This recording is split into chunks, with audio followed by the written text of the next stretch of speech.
The young lady had a lot of huge inheritance received from her parents' will, as well as the high status of the countess and the countless number of islands that are the property of the countess's family.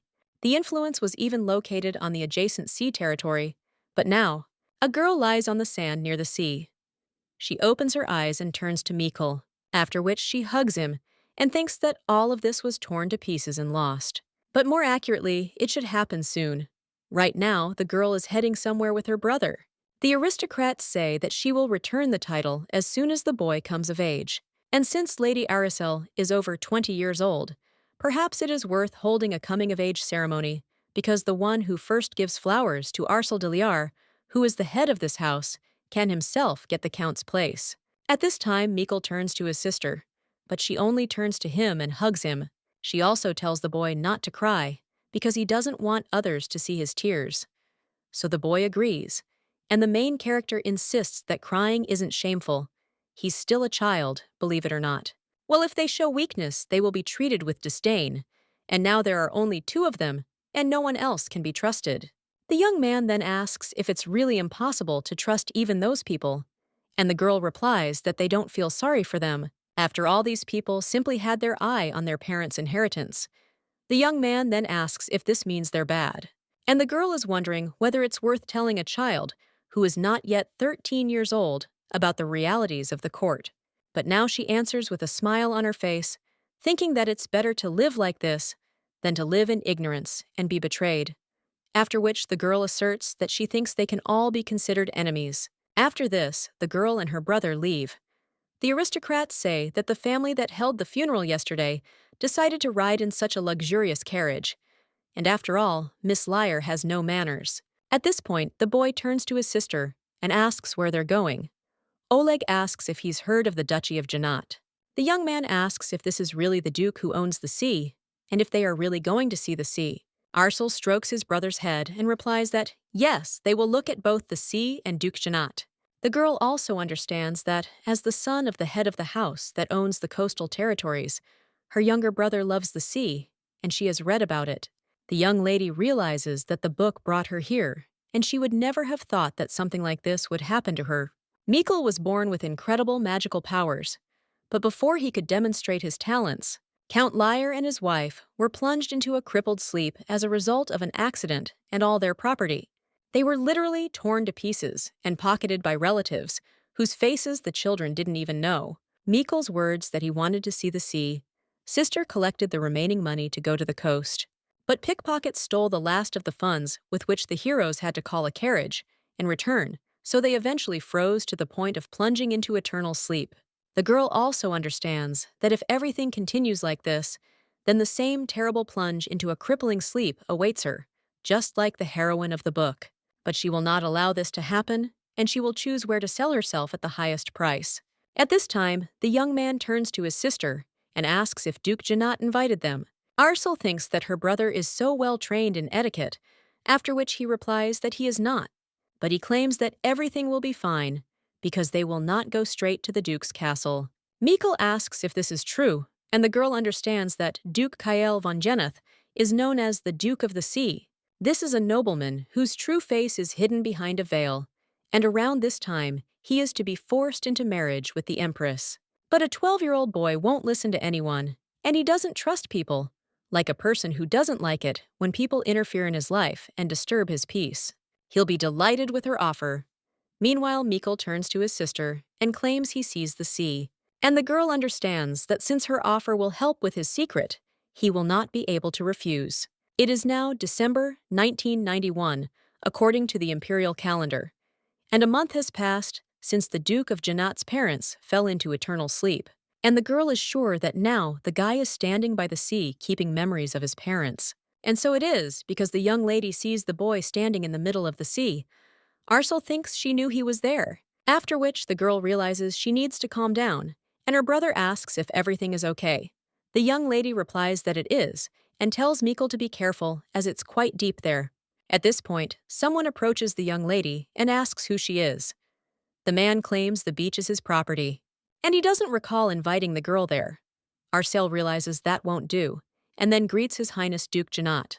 The guy then insists that it wasn't about the beach at all, and that he was the target. The girl simply claims to be Arcel de Liar from County Liaro, and the child next to her is her younger brother, Miquel de Liar.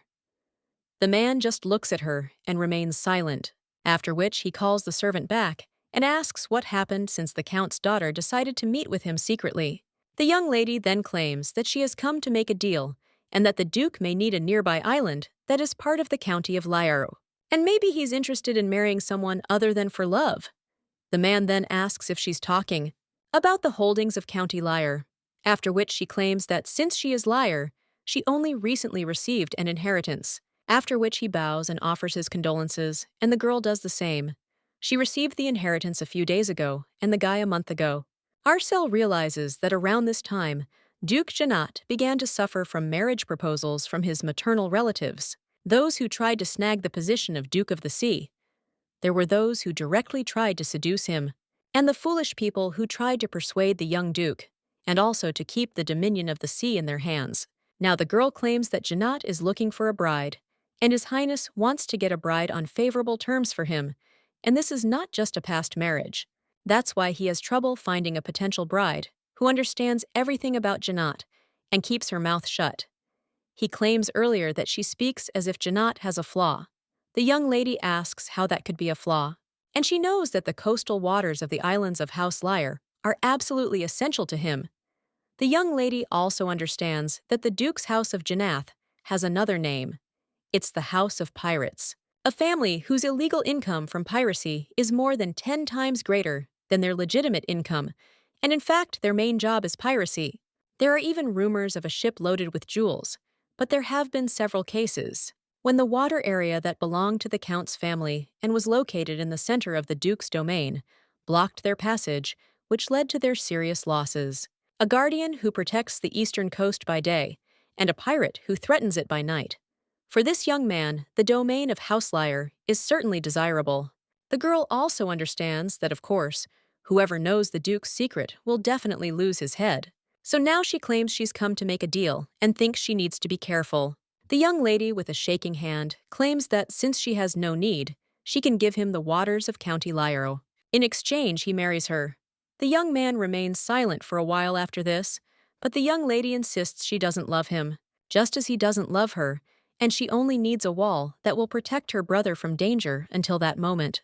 When Mikkel graduated from the academy, the girl also claims that they will only remain married until then. Even after the divorce, he may not return the water area.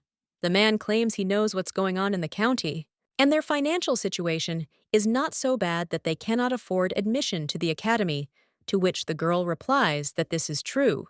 And Kale asks why they came to him. Then the girl realizes that they were being stared at by greedy eyes. But she still needs to protect her precious little brother, and she will give Mikkel a chance. Reborn as a full-fledged wizard, he won't fall into eternal sleep. The girl claims the Duke needs the Sea of House Liar, and she and her brother need a shield that can protect them. And isn't this the perfect deal? Arcel thinks this is the perfect loveless marriage for him and her. She also says that of course she understands that her conditions aren't good enough to pose as the mistress of a ducal house. But she herself thinks that whether he becomes her husband or guardian, the contract's contents won't change. After which the young ladies assert that she won't violate the terms of the prenuptial agreement. And after this, the man agrees. The young lady wonders if he really agreed so quickly. Kale claims that she came with a delicious treat, so he won't even think of missing out on it. He also claims that they will need to discuss all the details, after which they will say goodbye. The main character takes her brother by the hand and says they'll go too. However, the young man insists he's afraid of that man. The girl replies that she too, and she came to him with such conversations without even knowing whether he is their friend or enemy, and now they just need to hold hands and be patient. After which the girl asks if they can handle it. Then the girl sees that her brother is surprised and asks what happened, but the boy only claims that their carriage has disappeared, and the main character asks him what he's talking about. The young man simply wonders what they'll do if they can't return. The girl also thinks that everything is as in the book, but then she takes money out of her pocket and thinks that it was not so. He also suggests finding another carriage. The girl realizes that, unlike in the original story, she has plenty of money for the fare, and she's read the novella, so she's prepared for anything. At this time, the young man asks what this clatter of hooves is, and the main character already hugs him and hides him behind hers. The girl also thinks the carriage is heading straight there and will most likely hit them. Well, then the carriage stops in front of them. A maid then emerges and asks if the girl is Arcelle de Liar. She also claims her name is Rosetta, and that she is the head maid in the ducal household of Janat. His Highness ordered to take care of them, and the main character then thanks her, after which he wonders if they were really going not home, but to Janat's house. The young lady also turns to her and asks if that's where they need to go. At this point, the maid turns to her mistress and asks her to come in. She also insists that the girl will go straight to the guest room, but he asks if she's too tired after her journey. The young lady replies no, after which they head to the guest room, and the guy there claims he's glad they arrived so soon. The girl realizes that after meeting him on the beach, he's dressed up and looks completely different, after which she thanks him for sending a carriage for them, although in reality, she thought that they would be taken to the Liar estate. The young man replies that they're getting married, so why should she go to Liar's estate? But the girl insists that if rumors spread that she was staying at Janat's mansion before the wedding, she'd be fine. However, the guy is interested in what the problem is. Even if there are rumors, isn't it an honor to become his bride? And besides, would such salacious rumors change her mind? The main character remains silent for a while after this. The guy claims his future bride discovered his secret, but was surprised by such a trivial remark. Arcelle understands she read it in a novel, but in reality, it's so creepy. The guy then asks how she will react if he says that he will order the heads of everyone who spreads such rumors to be cut off, and that they wash the deck of the ship with their red liquid. Then Kale also raises her hand and asks if she is not getting married to gain the power of the Janat family, and then using this situation crush those who behaved rudely to them. And what difference does it make if rumors start to spread? After all, something like this couldn't harm the Duke's fiancée Janat. The girl understands that before she moved into the book, she had an older sister. They lost their parents early on, so instead of going to university, she got a job for her sake. The sister, having thrown herself into the embrasure, grew up too early, and eventually left her too early. The girl also thinks that she wonders if her older sister felt the same way at her parents' funeral, and the girl remembers how she hugged her brother, and also claimed that she would protect him. The boy then also claimed that he too would protect his sister from enemies. The other aristocrats looked at them, and the young man glared back at them. He also understood that everyone around him was an enemy, except his sister. A week had passed since they had stayed at the Janat family's country house and had received a visitor. Now, the young lady is wondering what a luxurious carriage they have, and whose it is. The local aristocrats have no ties to the Janat family. At this time, the boy turns to his sister and asks what is going on, and the girl replies that a guest has arrived and offers to watch together. Mikkel wonders what kind of guest this is, and whether he is dangerous, and also whether he should get rid of him. The main character is then shocked and wonders what he is talking about, and realizes that the guy is still too young to say such a thing, after which she argues that being too smart is also a problem, and there are many unattainable things, as well as people with whom a collision can result in failure. The young lady also understands that he and this man do not look like a nobleman, so she wonders who he is. At this time, the head maid turns to Madame Arcelle de Liar and claims that His Highness the Duke has disappeared. He ordered Mr. Michael de Liar to come with her. The protagonist then asks if Mikkel really needs to come too, and he understands that the Duke has nothing to talk about with Mikkel except the academy, after which the girl comes there, and the guy claims that since he is charming, his fiancée's brother is going to enter the academy, then it must be at least at a level lower than the Tamila Academy. The main character then asks if he is talking about the Tamila Academy, and understands that this is the very academy where only the most noble of the nobility enters, and it helps develop talents even for those who do not have them. Moreover, this academy is famous for its mage training program, and it is said that mage graduates from Tamila can easily make a name for themselves in the empire. And when the girl thinks about Michelle, she becomes overly greedy. The girl also replies that no, and it wouldn't be a big deal if it were somewhere else. The man asks if she doesn't like Tamila, and the blonde replies that this academy is definitely the best possible. But if you take into account how much you'll have to spend on connections to get Mikkel enrolled this semester, as well as tuition. For Janat, But the man is simply wondering if this means the girl doesn't want to be indebted to Janat. The young lady replies that this is true, after which the brunette smiles at her and asks if she has heard rumors. The main character wonders what these rumors are and whether they are about a cruel robber or a sea devil, because there are too many of these rumors. Kale then argues that she is obliged to take what he gives her and that he does not do anything to his own detriment. He also tells his dear bride that the contract has already come into force, and the girl understands that in the end, it was decided that Mikkel will enter the Tamila Academy. At this time, the man who arrived claims that he is Demian, and also the director of the Tamila Academy, and it is an honor for him to meet her. The young lady then wonders if things are moving too fast, and also says that she is Arcel de Liar, and this is Michiel de Liar, and he's applying to their academy. The man then says this is how he is, after which he suggests they go there. The young lady enters the room and sees her husband sitting there too. She understands that the very same arrogant director of the academy has appeared, and she wonders what methods he used to achieve this. The girl thinks that now the guy looks flawless and elegant, but among the raging waves, he is a criminal who treats his enemies mercilessly. And he drowns countless numbers of them in the sea, so she needs to hold on, because if the young lady lets down her guard in front of him, it will simply be eaten. At this point, the director turns to the girl and asks if Mr. Mikel is planning to enroll in their academy. At this time, the main character thinks that formally, with his appeal, she is burdened, after which she answers that yes. The girl also wonders what they told him, since he goes out of his way to show his friendliness, since usually it takes several months just to get in touch with this arrogant director. At this time, the main character turns to Mikkel, but the boy only remains silent. And Kale looks at him with a grin, after which the young lady in shock thinks about what is going on there and why they are looking at each other like that. The director at this time turns to Mrs. Arcel, or the girl, then claims that Mikkel. He enters the Faculty of Magic, to which the man replies that it is good.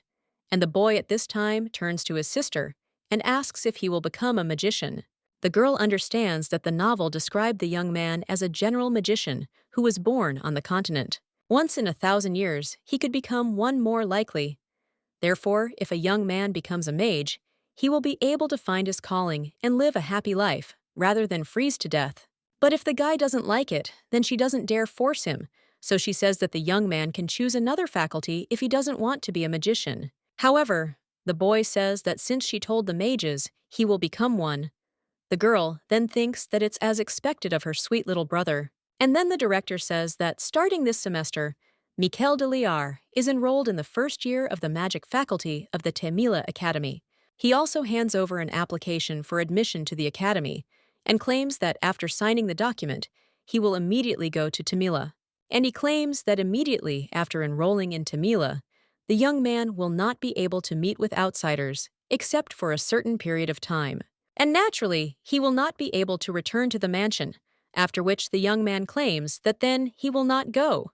The main character is then a little surprised and asks what he's talking about, but the boy remains silent, and the Duke turns to him and claims that a child is a child and has no idea what price his sister paid for his admission. He also says what a stupid young brother this young man is, because it looks like all his sister's efforts have gone to waste. The main character then thinks what the hell this is and why he is saying this to her brother. The man also claims that until now, the boy had been piercing him with his gaze, but it turned out that it was not the gaze of a wild animal, but of an impudent puppy. After which, the man also takes the pen in his hands and says that everything is fine, even if the boy wants to miss this chance and stay with the puppy. Wouldn't the vast expanses of the ducal lands be enough to raise such a stubborn little dog? After this, the young man takes a pen in his hand, and the director asks if he has decided to enroll. The boy simply signs the application, and the main character wonders if everything has really been resolved. The man also insists that all that remains is for the guardian to sign. The girl then takes the pie in her hands, and the director apologizes for the indiscreet question. Well, I wonder what the relationship is like between His Highness the Duke and the new student. The man asks if he really wants to know, after which he gets up from his seat, and he places his hand on the girl's hand, after which he crosses out her old last name and writes his own. He also tells her to remember and claims that this guy is his wife's brother. A little while later, the girl is already seeing the young man off and says that if he doesn't want to go, then he shouldn't go. However, the boy replies that he will go and intends to become stronger for his sister. After all, they were left alone among enemies, and he would return stronger. Then he left, and the main character understands that that's it. And since Mikkel went to the academy, even if she breaks up with the Duke now, he won't be able to harm his brother. The man at this time turns to the young lady and states that it looks like her younger brother has left safely. And now it's their turn. Arcel asks if he's going to the island, and the man asks, does she even know about him?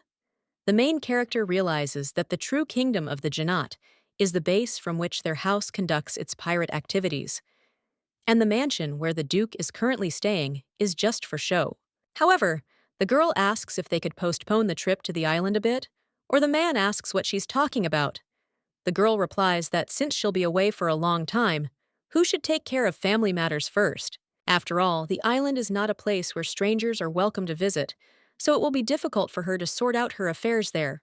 And for her business, she needs to borrow the Night Jannat.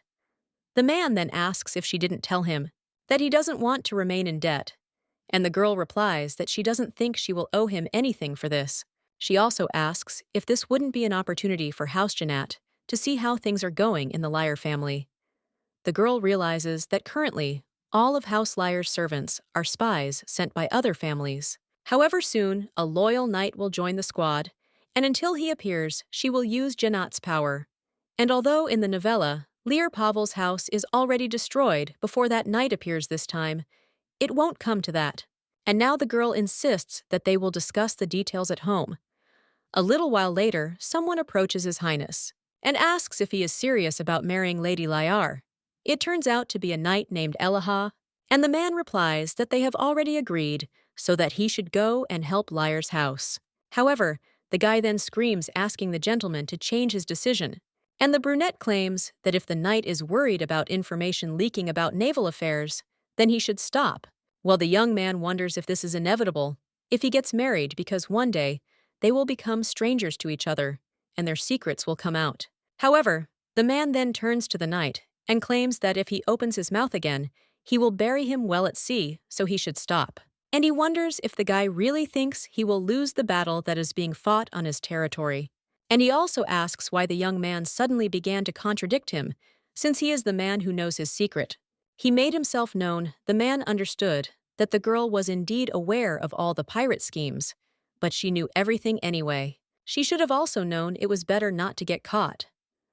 At this moment, the main character enters the office. She also approaches the table and then turns to Sir Ella and asks if he has ever dealt with the affairs of the estates.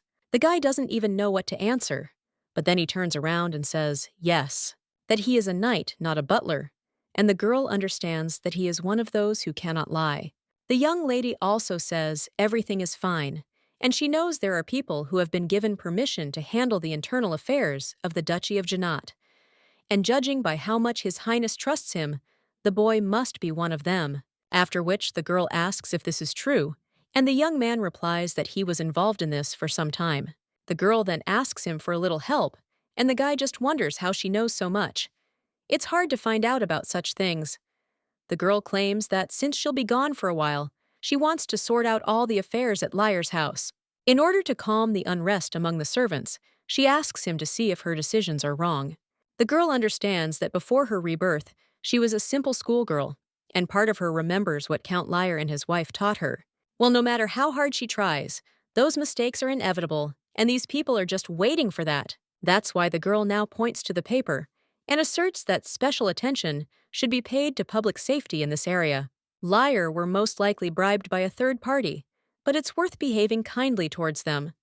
The young man then asks what she's talking about and whether other families have bribed the knights of her house and are using them for their own purposes. The girl replies that everything is so, and that they are no longer knights of the Liar house, and that is why they will have to work even harder to control the security of the territory. After which, the girl hands over a map and claims that all the noble families in the area, especially blood relatives, have set their sights on the possessions of the Liar house. For them, it's like a tasty piece of a coveted pie, but before the piece of pie ends up on the plate, it needs to be cut off and only then eaten, because you can't refuse such a sweet treat and let it rot. Therefore, bribed knights and servants are now conscientiously engaged in the affairs of the estate, fulfilling the orders of the real owner. But the girl wonders if she can't eat the pie they made herself. The knight then sighs and says that it is clear, and that means the girl really does not mind him finding out about the internal affairs of the Liar House. However, when he wants to take the roll of paper, the girl suddenly stops and claims that she and His Highness the Duke, although temporary, are allies, and he is a knight whom he trusts, so she will trust him in the hope of cooperation. Ella then says that it is good, and the young lady thanks him, and also asks if there is anything else she can ask for. A little while later, the knight is already heading somewhere, but remembers his master's words, who asked why he suddenly began to contradict him, and also remembers the young lady, who said that she would trust in the hope of cooperation, and the guy understands. They're both pressuring him, and he can't even object. A little while later, the girl is already heading to the pit with her husband. The guy looks out the window and remembers how the girl claimed that, in order to do her thing, she needed to borrow Janet's knight, and they would discuss the details at home. But the man was only interested in what she would do if he refused, because he didn't like the conditions she proposed. And the young lady replies that there is nothing to be done about it, because she would have offered the deal to someone else. Kale also thinks it's a bit weird, but he didn't like this option, and now he claims that people from the mainland rarely come to the island. The girl replies that she knows this place is Janat's secret territory, to which the man replies that they really are, and she is also very well informed about Janate, after which he asks that perhaps she also knows that the sea in front of the island is very stormy. The young lady replies that she didn't know that, and the boy says, "That's how it is, and all outsiders who come to the island become its residents, and in other words, they will never be able to set foot on land again." A short time later, the girl boards a boat and then a ship. But when she sees the beautiful sea, she is simply amazed. The girl thinks the breeze is gently tickling her face. Even before her rebirth, she didn't have the opportunity to ride a boat, but now she sees how wide the sea is. However, then the ship suddenly tilts, and the girl almost falls off it. Kyle immediately grabs her and tells the young lady to be careful. He also asks with a smile on his face, "Is this her first time at sea?" The girl replies that it's her first time swimming so far, but she also thinks that it doesn't matter now. And she also thinks why the unbuttoned buttons of her shirt bother her so much. At this time, the guy asks if she is unwell, and the girl very quickly answers that no, and everything is fine. And also, she just does not know where to put her eyes. And more precisely, there is so much there that she does not know what to look at first. Kale says it's clear she's rarely been on a ship, but the sailors here rarely see people from the mainland either. One of them at this time claims that the sea is so calm today. "Hello?" The other one replies that it is quiet today. The main character then asks how the people from the island don't allow outsiders there, but she wonders if this is really what they call peaceful. The young man then says that she is indeed well informed about the island, and he is interested. Will she answer if he asks how she knows so much about Janat? The young lady smiling replies, "Of course not."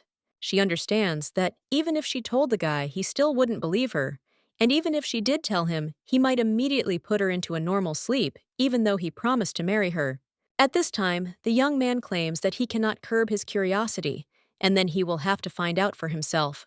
He also approaches the young lady and claims that he will find out how she learned about the secrets of his lands. The protagonist then closes her eyes and, embarrassed, tells him to do as he pleases. She also realizes that there are people on the island who work with information. They won't hesitate to get dirty and even lose their freedom. And if it helps them gather the necessary information, they'll learn every last detail about Arcel de Liarge. Although naturally, they will never be able to find out that she simply moved into this body. After which, the girl also turns to her husband and thinks that it would be better now to change the conversation to another topic. The girl also claims that she heard that pirates do not like women on board.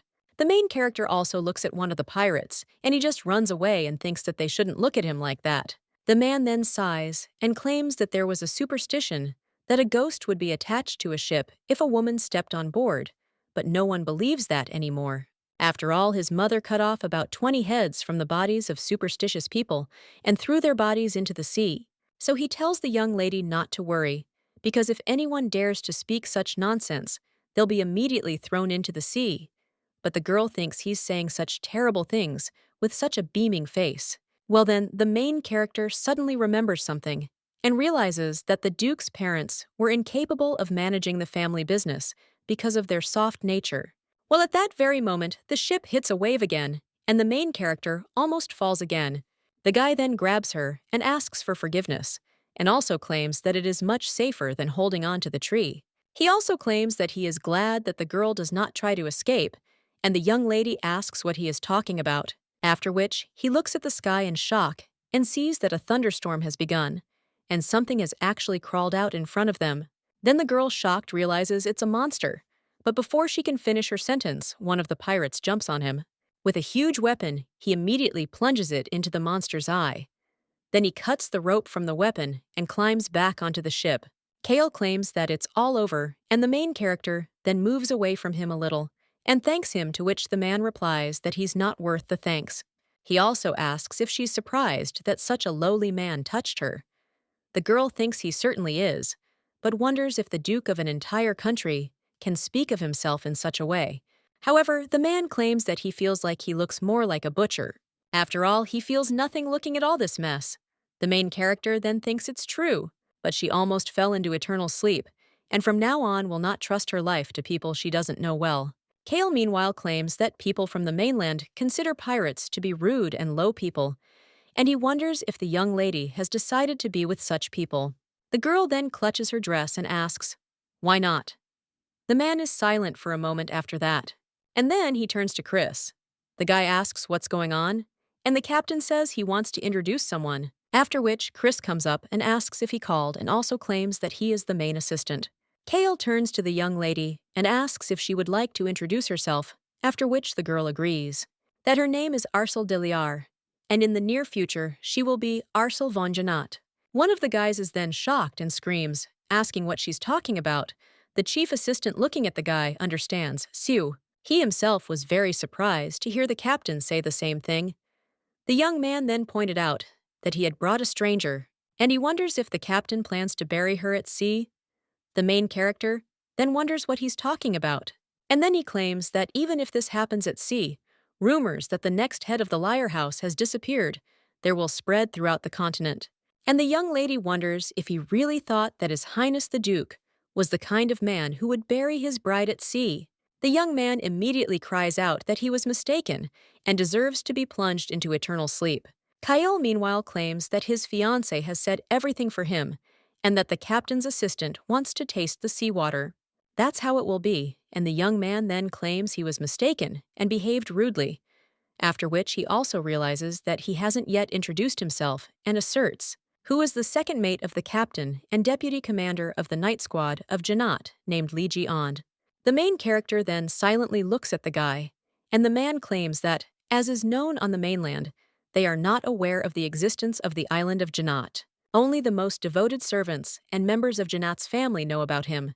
He also claims that the girl is now also a Janato, and so she became a person of the sea. The main character only smiles after this and says that it's not bad, after which the girl approaches the ship's railing and realizes that the current near the island is more turbulent than she thought. At this point, a guy approaches her and claims that this current leads to Anna, the homeland of monsters. The main character then explains how, after which she realizes that she almost became food for monsters, and she should be more careful, but at that very moment, one of the ship's workers jumps in front of her. The main character is a little surprised by this and also thinks, what if he fell? The man then asks if the girl was surprised by this track, and asserts that in the future, she will be shocked even more, and the girl is a little surprised, and also asks if it is really about monsters again. At this time, the rest of the knights approach them, and one of them asks the captain if he will drop anchor. At this time, one of the maids goes to Mrs. Shiate, and then makes a statement that His Highness's ship had docked. The woman then asks why the girl is so fussed, and the young lady asserts that it seems the authorities have arrived. Shiata asks if this is a sea guest, and the girl replies that no, and thinks about how to say this, and also asserts that she is not a sea guest. After all, she is the Duke's future bride. The woman then asks what this servant is talking about, and the girl claims that this is His Highness's bride, and also the mistress of the castle.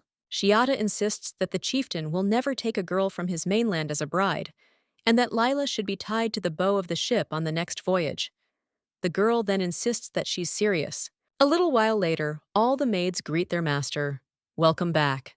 The head maid is also there and asks if the flight went smoothly. Afterwards, she also sees the young lady and realizes that it must be the one from the mainland. The woman also greets her sea guest and assures her that they will ensure the island does not disappoint her. Well, the man then says that the woman should not treat the young lady like a sea guest, because soon she will become the mistress of this castle. Shiata thinks it's a great joke, and also wonders if this girl is from the mainland.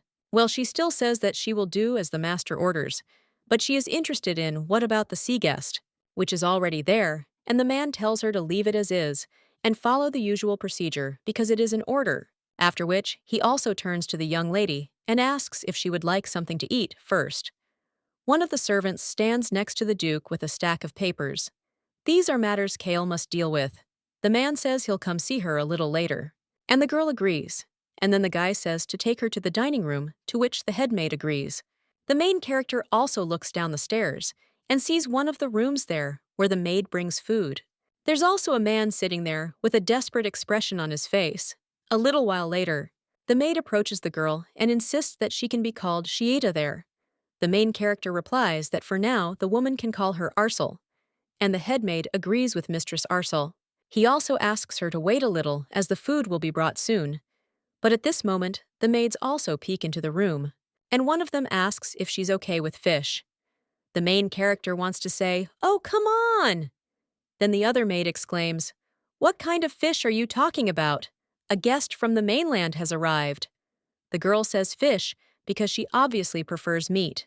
The maid then says that the fish is delicious, but her colleague asks if her brains have really become salty from the seawater. And after all, the mistress has swum across a sea full of fish, and now she is offering her the hated fish as a dish. The main character claims that she will like everything, and the head maid at this time sighs heavily and tells the two to get out. The main character only laughs after this, and the maid says that, as the mistress sees, they still have not been taught noble etiquette, and if she is uncomfortable, she will send them elsewhere. The young lady then just smiles and replies that everything is fine, and in any case. But then she notices that the decor and moldings are out of fashion, and it is also immediately obvious that the owner has not been there for a long time, and she thinks that she will manage everything there as the owner for some time. After all, this will be a wonderful experience, before she later becomes the full-fledged mistress of the Lyre House. And the young lady insists that she'll be on the island for a long time, so she should get used to it. The woman then realizes that she thought this girl would be an ordinary sissy aristocrat. But now she says that and asks the lady not to be shy, and also to speak up if something is wrong. The main character then says that it's a kickback, and the woman suggests that she let her know if she needs anything. Their girlfriend says that tomorrow she wants to take a little look around the residence. Well, the woman agrees and says she'll bring her a map of the residence tomorrow. She also claims that since the captain has been away for so long, he has a lot of work to do. And the main character says that since he is busy, they will see him tomorrow. But she herself understands that if she thinks about it, by this time, the sea guest's meal should have already ended, and that conversation between the Duke and Shiata, it seemed a little strange to her, so she wonders who they call a sea guest. At this moment, someone enters the room and apologizes for the wait. It turns out to be the Duke. He asks if the girl would like to spend some time with him. Afterwards, desserts are brought into the room, and the man asks what her plans are after dinner, and the girl replies that she doesn't even know. And the guy says that perhaps she's just tired from the long voyage on the ship. Arsel claims that she is tired, but he shouldn't worry, because it's not going to wander around just anywhere. And despite the fact that she knows Janat's most important secret, he may have other secrets that she shouldn't know, even if she starts digging from the first day she arrives at the castle. Who knows? Maybe she too will become a sea guest. The Duke only smiles after this. He also asks if she knows about the sea guest. The young lady replies that she doesn't realizing that the sea guest wasn't mentioned in the naval. However, the atmosphere in the dining room made everything clear anyway, so now she claims that she doesn't know the details, but it's unlikely that this guest will return home safely. The young lady understands that there is no point in calling a guest who has arrived on the island of Janat, because this island holds many secrets.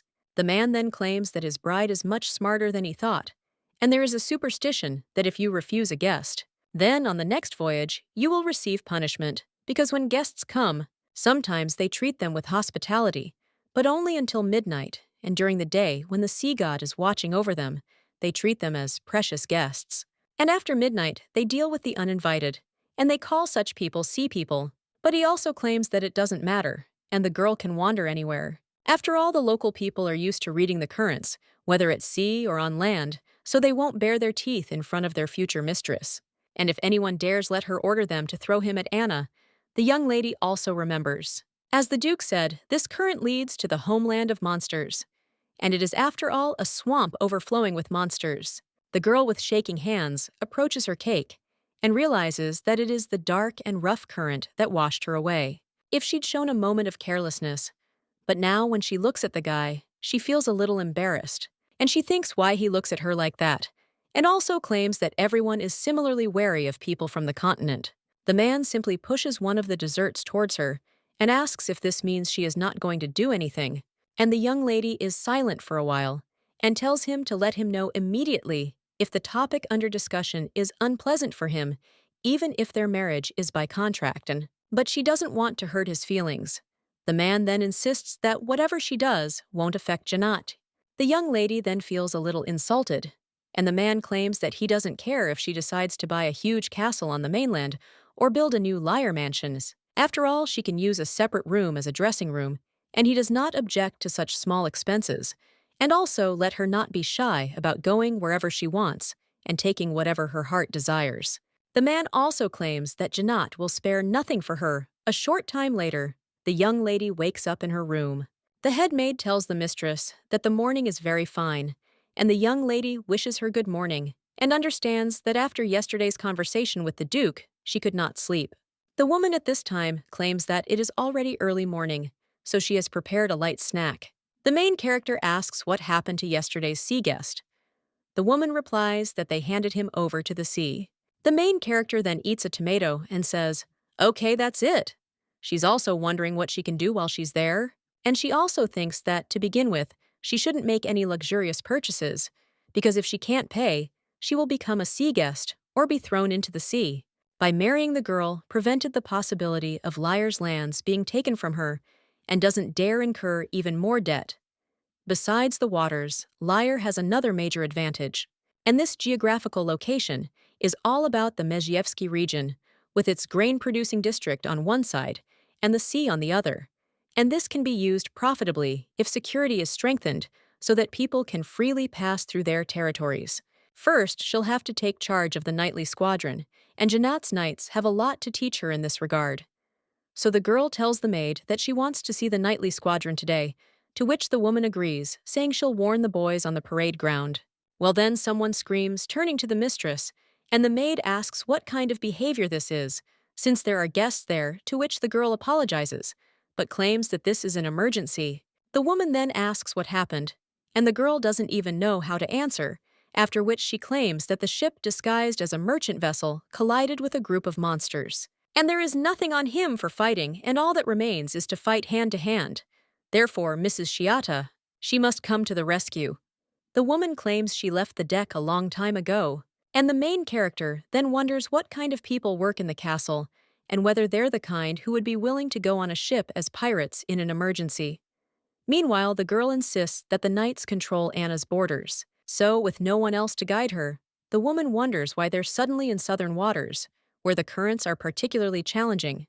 The main character then asks if the monsters are intelligent, and the maid replies that it's impossible, because they're stupid, and there's even a curse word on the island, more stupid than Lada.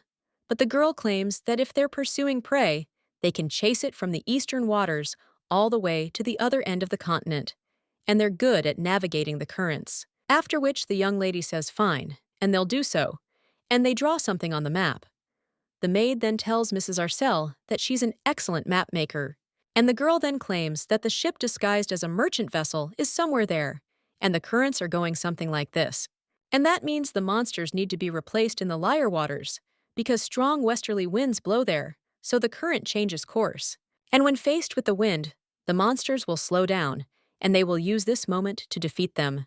The maid replies that it is possible, but asks if everything will really be okay. The main character replies that she cannot help but know such things about her own possessions, but if they doubt the success of her plan, then she'll go in person. The maid, then a little puzzled, says that's not necessary. After all, the girl is a guest from the mainland, and she can't even believe it.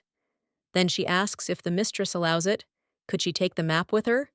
The main character replies, of course. And the main character tells Shiata not to worry, because she can look at the parade ground at any time. And now only she can help the ship, and the maid is a little surprised by this, and then bows. And he says that he will call other maids to take care of the mistress, after which he apologizes for leaving her. The main character only tells the woman to hurry up, and when she leaves, then Arcel waves to her, and the woman understands that although this girl is from the mainland, she understands the sea and knows Janat's secret. And besides, she is of noble birth. And now she says that everything is really so. And another maid turns to her and tells Mrs. Shiata to come quickly. The main character then leans against the window and wonders if everything will be okay. But if she was wrong, there will be big problems. But the girl then thinks that she is sure that everything will be fine, because before making a deal with Janat, she thoroughly studied the waters of Laari. Well, now, the girl is looking out the window and wondering if Cale von Janat is really there with Sir Elaha, and it looks like he finished his work in Lier and has already returned. The man looks at the young lady at this time, and she wonders if he heard about Shiata leaving, but he must think that she is interfering too much. But after this, the guy just turns around, and the young lady thinks where he is going, because she is in that direction. Well, then someone comes into the room and greets the precious guest, and also states that Lady Shiata ordered her to be taken care of. The main character then says that they'll be quick. But then he thinks about what kind of atmosphere this is, after which he even sees traces of red liquid on the dress of one of the maids. And then her cold gaze makes you wonder what it is. The maid only smiles after that, and she claims that they were ordered to make sure that the guest did not get bored, so she asks if she would like to take a little walk along the shore. And the lady isn't used to the sea here yet. The main character insists that she'd like to take a look around the residence first. The woman asks if it wouldn't be better to go to the nearby meadow, as it's full of beautiful flowers that you won't see in the Han Empire. The girl then realizes they're trying to take her outside the fortress. But the castle of Janat is located in the very center of the island, and nearby, there are families of vassals who have been engaged in the pirate business since the time of Cale's grandfather. And a month ago, when the boy received the title of Duke, all the families rebelled. Cale, with the exception of one, plunged into the eternal groan of traitors.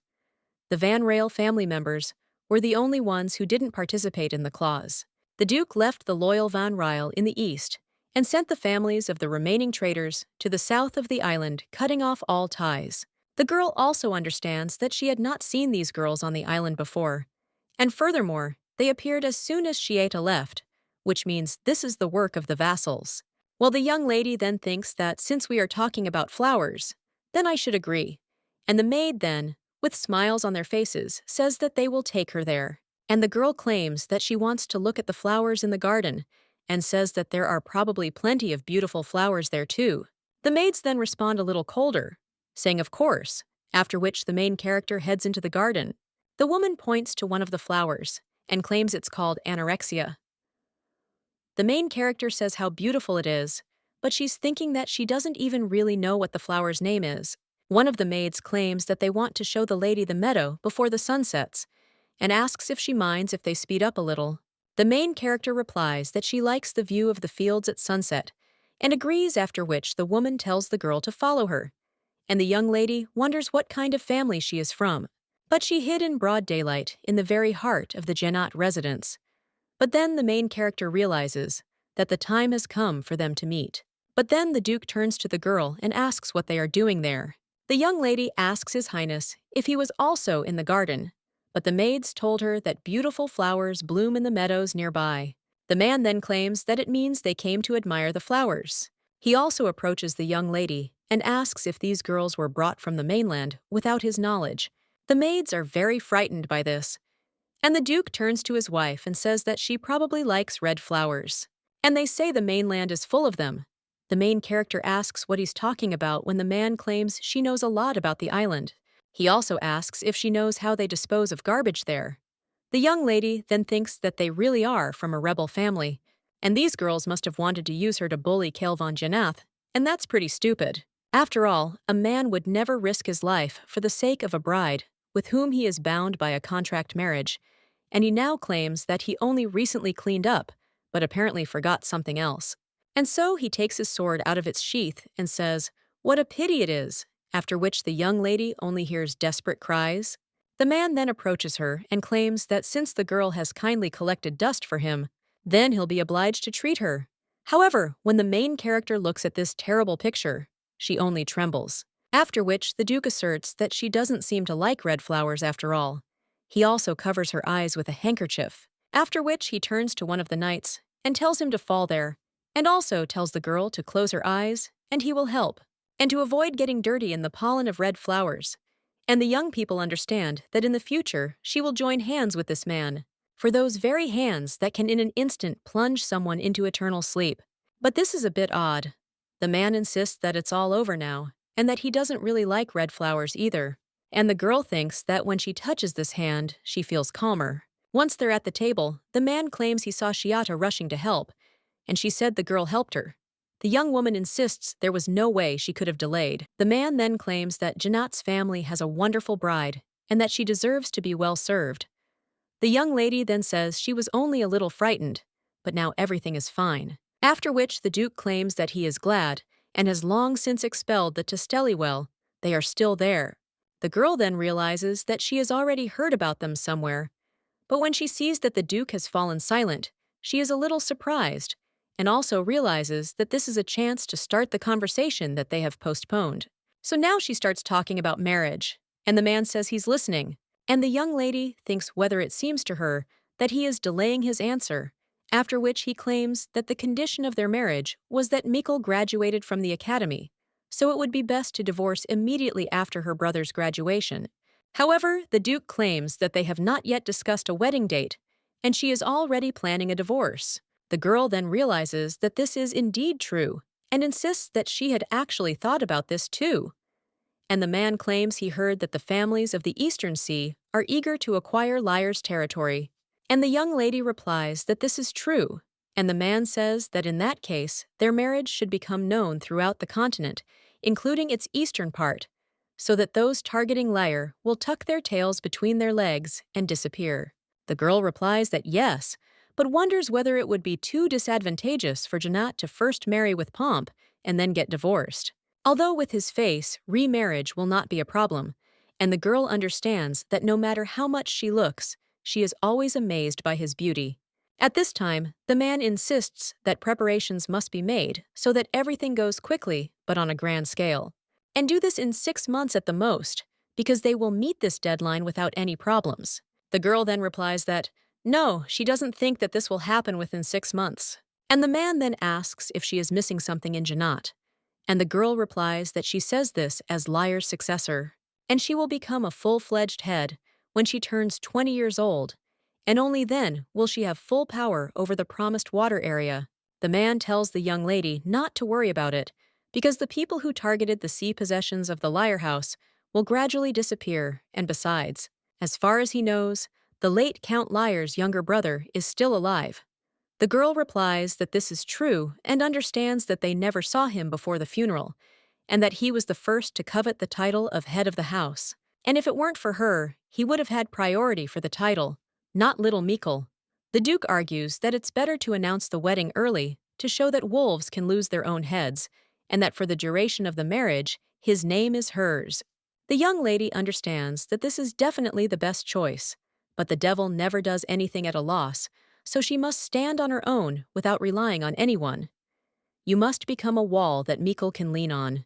And now the young lady claims that she does not want to hear that House Janate gave protection to House Lyre, and she herself will take revenge on behalf of Lyre. Therefore, the girl proposes to get married when she turns 20, because she will not be able to refuse the marriage anyway, since Mikkel has already entered the academy, and she will remain on the island before and after the wedding. The man then says she can do as she wishes, but at this time, someone turns to His Highness and claims that she brought what he asked for, after which the Duke tells the woman to come in. And the main character seeing this is a little surprised, because it is a bouquet of flowers, and it is being handed to a young lady. The girl asks if these are flowers and realizes that this was her request to Sir Ella before sending him to the domain of Lyre. The girl then asked if she could ask for something, and when the guy agreed, the young lady said that after he was completely finished, Sylvakia flowers from the garden at the Lyre estate and brought them to her. The man then asked if she was talking about blue flowers. The young lady realized that Sylvakia flowers are generally known for their silvery color. However, at the Lyre estate, under the influence of Mikel's powerful magic, they turned blue. These flowers would become proof that Sir Elaha really was you at the Lyre estate. But now the young lady asks why the Duke has them. The man replies, yes indeed, and he thinks how to tell him about this, because at first he asked in shock why the hell he prepared a bouquet for Lady Lyre. And then he took it from his hands and said that he would give it to him himself. But now he claims with a smile on his face that Ella is busy with knightly affairs, and asked him to convey them. The guy then simply insisted to His Highness that it was a misunderstanding, but the main character says that's how it is. After which he thanks the man for passing them on to him, and he says that you're welcome. After which he asks if the young lady likes blue flowers, and it is not necessary to ask her to bring them from the mainland, because Jinna's garden is full of beautiful flowers, and she's seen more than just red flowers there before. The girl replies that she simply likes the Sylvakia flowers from the Lyre estate. The Duke is silent for a while after this, but the maid insists that there is one more parcel for the lady. The Duke then asks what it is, and the young lady asks if this is a letter from Mikel. The girl claims that he must be busy adapting, or he sent the letter anyway. The young lady also asks His Highness to forgive her, but claims that she will return to the room first to read the letter, and the man at this time thinks that he sees such an expression on her face for the first time, after which he says that, of course, she can and the young lady immediately thanks him and runs away, leaving the man alone. Then he turns to the maid and tells her to leave too, and agrees to something. Then the man is left alone, and recalls how the young lady was proposed to. When she turned 20, she also claimed that she would stay on the island. Now the man just smiles, but then looks at the empty space in front of him, and he throws his head back in his chair.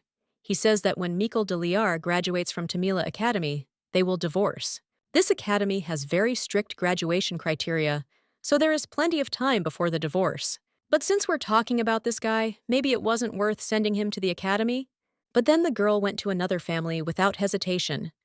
Now the man only sighs, and he also wonders why his head hurts so much.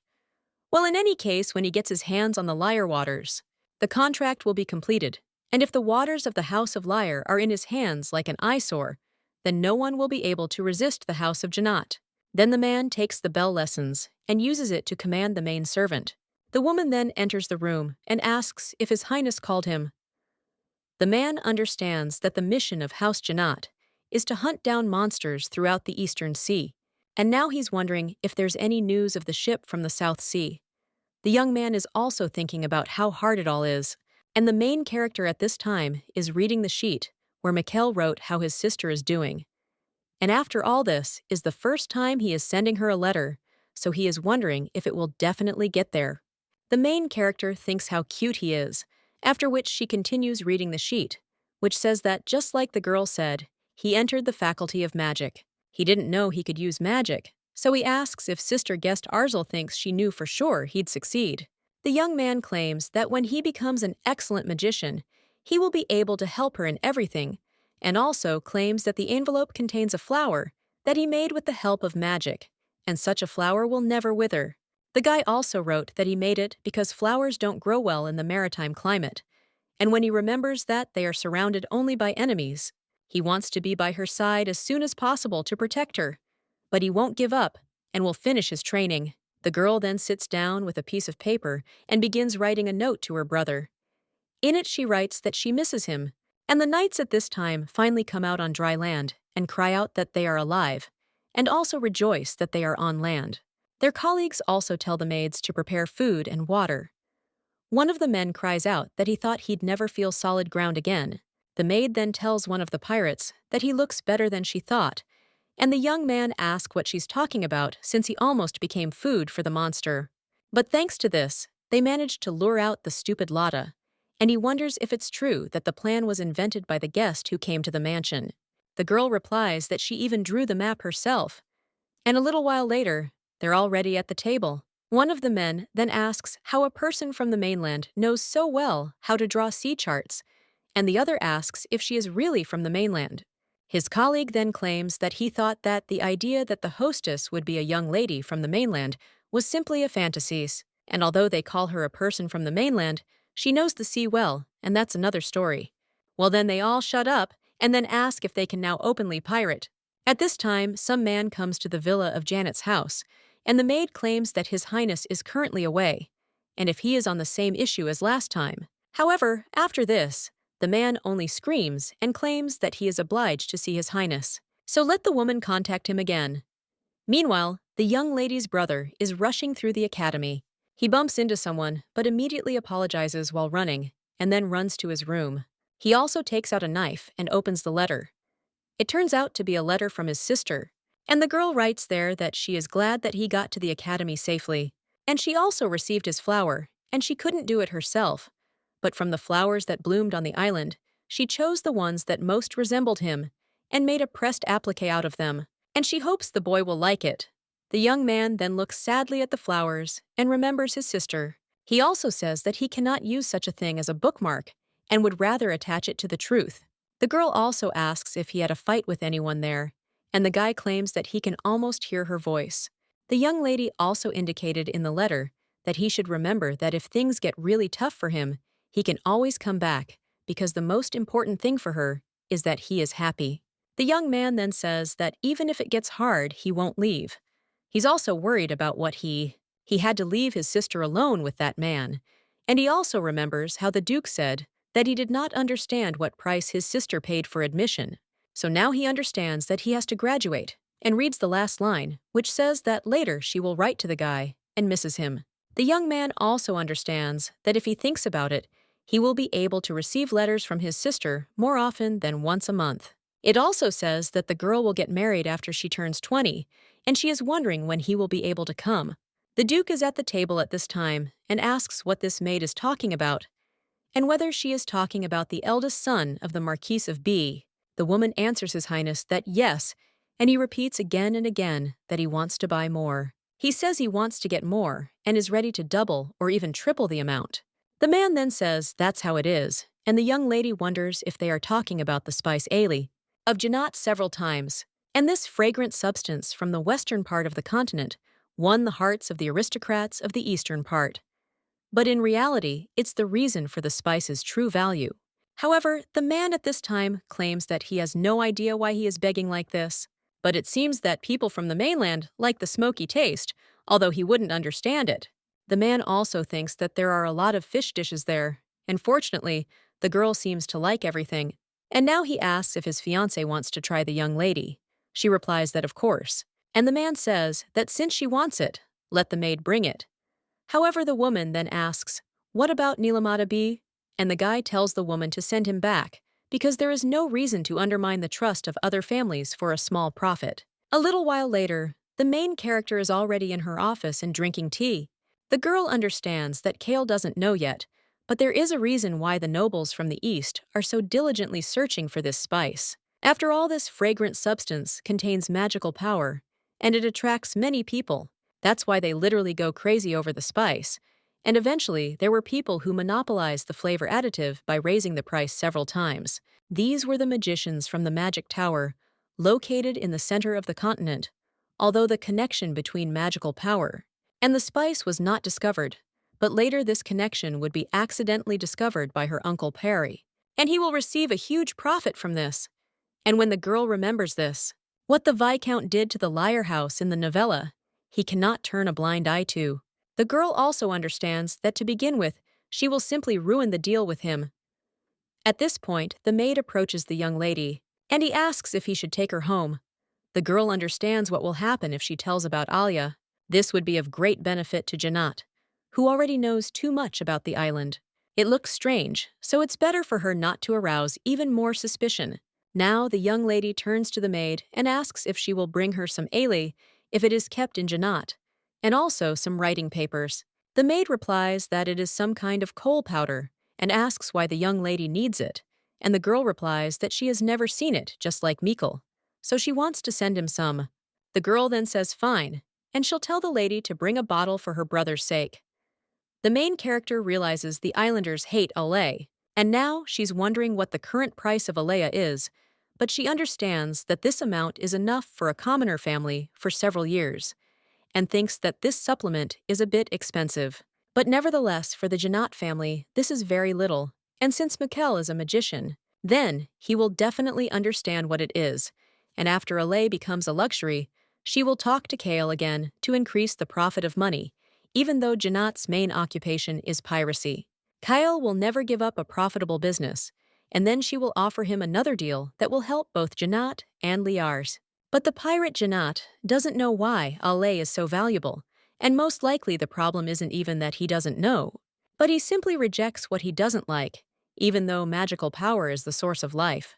But now, the main character is silent for a while, after which she thinks that maybe the islanders hate the spice, not because of the smell. And perhaps their hatred for Ailey is connected to the magical power contained within him. A little while later, a maid comes into the Duke's room, and the man asks what happened. The head maid replies that it is nothing special, but it concerns his fiancée. The man then wonders what it could be, and Shiata claims that it seems his fiancé is interested in magicians. The Duke then asks what she means and thinks that maybe the girl is interested, because she is from the mainland. And according to the investigation, there were no magicians in Lear's house, so she can marvel at them. But the timing isn't quite right, and the man wonders why she's interested in magicians on an island where there aren't any.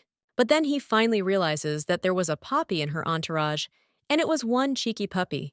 The woman claims she's found out the current price of Ailey on the mainland, and seems to be planning a deal with the mages. The man asks if she wants to sell the spice to the mages, and the woman replies, yes, and. Furthermore, the girl sent a letter to her younger brother, enclosing a little of this spice. The Duke wonders if the girl is interested in Ollie and the mages, and sends Ollie to the younger brother, who is studying magic. And now the man is wondering if magicians and the spice of Allie are really that. It's somehow connected, but something else worries him most, and now he asks if the maid reads her letters. The woman replies that yes, and she reads after, which the Duke tells her not to do that in the future. The maid then wonders why, and the Duke understands that it is because of her. He might be offended, but then silence falls between them, and then the man just sighs. And he says it's easy to go crazy. He also understands that this could leak information about the island, but he's simply letting such a dangerous situation slide, only because it might offend her. After which he turns to Shiata, and he asks if she remembers what recently happened in the garden, to which the maid replies that of course she remembers. The man turns and looks out the window. He sees the sea and the mainland beyond. But that's where the girl came from, and will return there. So now he claims that he doesn't know. The maid asks the gentleman what it is, but he only claims that he doesn't know why he did it then. After all, it was definitely ineffective, and he had to find out who was behind the maids. And not to smear them, but he was too angry. The Duke understands something as the maids tried to dodge the sword. Something reminded him of them, and they were clearly from the Tastelli family, so he thinks he had to capture them alive and use them as evidence against the family. And now he's asking why the hell he acted so rashly. But the Duke also understands that when he sees these eyes, their golden hair like the sun's rays in the girl's, and also when she looks at him with her soft smile on her small round face, she seems so sweet. But then the man suddenly slams his fist on the table, which surprises the maid a little, and he just wonders what he's thinking about. But then they hear someone talking behind the door, and someone turns to the lady and also claims that he will report her arrival, to which the girl agrees. But the Duke then tells her to come in, and the young lady enters the room and asks if she has disturbed him. The man replies that he doesn't, and the young lady states that she has some proposals and also wants to arrange a reception, with the presence of merchants in the Sea of Janat. The man then asks if she's talking about mages, and the girl thinks how he knows, after which she answers that it is true, and she wanted to invite them to talk. The man claims that she suddenly became interested in magicians, and the girl responds, as far as she knows, organizing a reception is the right of the hostess of the house, and the Duke replies that everything is so. The young lady asks if they can go together. Kale asks if she wants to go together, and the girl claims that if he is busy, the escort could be someone from Janate's family whom he trusts. The Duke understands that perhaps his facial expression now suggests that he will not be able to go anywhere, And of course, he is not interested in a banquet with the presence of magicians. But now he claims that he will go, and the young lady asks if it is true, and the man asks why not. After this, the maid just puts her hand on her head and thinks how much has fallen on her, because it's a continuous headache, and the young lady replies that everything is fine, and then they go out together. After which she claims she simply thought he didn't like mages. But when the girl wants to finish her sentence, then she suddenly closes her mouth, and the man then replies that he does not love her, but cannot leave his bride alone on the ship, swarming with these dubious characters. And besides, it's the first banquet, at which she will be introduced as the future mistress of Jannat. The girl then asks if he pays attention to those around her because of their wedding, and the man replies that yes, and that is precisely why. But then he asks if it would be okay if they continued the conversation in the afternoon. After all, unfortunately, as the owner of this island, he has a lot of things to do that he must deal with first. Then the girl goes into her office and realizes that the appointment is scheduled for a few days, and we need to contact the mages, and it also takes time to deliver Alia. The young lady is now claiming that mages don't like shiny things, so let the maid keep the ship's glittering decorations to a minimum, provided, of course, that this will not become a problem in an emergency. And also let her not forget to place security in places where it will not be obvious what the woman is agreeing to. And he thinks it's amazing, but this is a young lady who hasn't even really made her debut. But she handles everything as if she's been to countless receptions. The girl turns to her maid and says she needs a suitable outfit and would like to get acquainted with the young social circles of the East. The girl also understands that at the reception, she will be introduced as the wife of Duke Jannat, so she must look accordingly. The maid replies that regarding the outfit, the captain wanted to see her first. The young lady then wondered if His Highness the Duke wanted to see her, and a little while later, they are already heading in a carriage, and the girl understands. What was definitely written in the book was that there were no carriages on the island, and she now says that she thought there were no carriages on the island. The man claims that they were not there before, and the young lady is a little surprised, and then asks if it was recently made, to which the man replies that this is true, and he couldn't let his precious bride saddle the horse. The girl then wonders what he's talking about, but decides it's not important. But then she still remembers that Arcel doesn't know how to ride a horse, although most nobles learn to ride as teenagers. But Arcel didn't know how to do anything, and now she thanks the Duke and also wonders where they're going. The man replies that he heard the appointment is in just a few days. He wants his bride not to worry about things that a hostess shouldn't worry about. The main character then asks what things she shouldn't worry about, and the man says, for example, what to wear. After which the young lady smiles and says that's it, and is also interested. Are they going to look at the clothes now? To which the man replies that there is a family of craftsmen living on the island. What makes clothes? And the young lady realizes this guy is more caring than she thought. After all, Duke Jannat from the book, unlike other nobles, preferred to wear a modest black and white uniform instead of formal attire, because it was quite troublesome to steer a ship in luxurious clothes, so it was described. This man doesn't care about clothes, but he is so worried about the appearance of his future wife. The man at this time looks at the young lady and then states that they are there.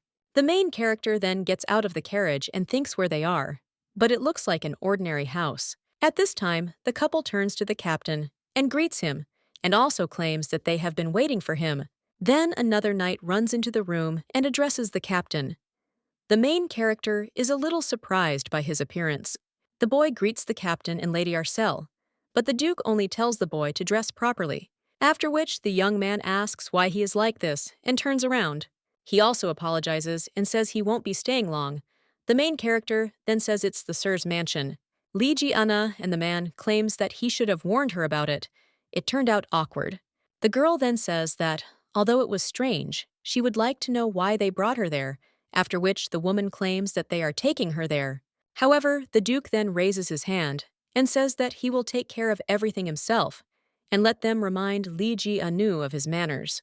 The boy's parents say they're very ashamed and then leave. Meanwhile, Kale extends his hand to his wife, and he says that he will take her, after which they head to one of the rooms, and the young lady is interested.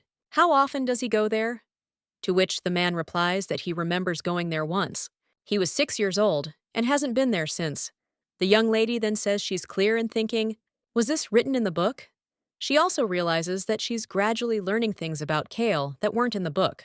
Then they also go into one of the rooms, and the girl realizes that it is full of outfits. The man at this time leads her to the dresses and claims that they all belong to her. The young lady realizes that their design resembles Kale's form, while the boy asserts, "What if a young lady wears one of these dresses? Anyone who sees her will understand that she is his wife." The young man also approaches her and claims that if the girl is seen in this dress and does not show respect, then let her remind them that she is the wife of Duke Janat, and at least in the Eastern Sea, she is no less than the emperor. At this time, the main character thinks that he is too close, and the guy at this time takes one box. Then she opens it and takes out a piece of jewelry. The main character wonders what it is, and the Duke at this time only turns to her, and the young lady wonders if this is why they came there. Kale claims he wanted to find the right dress for her, but he's not sure he hit the mark given his fiancé's high standards.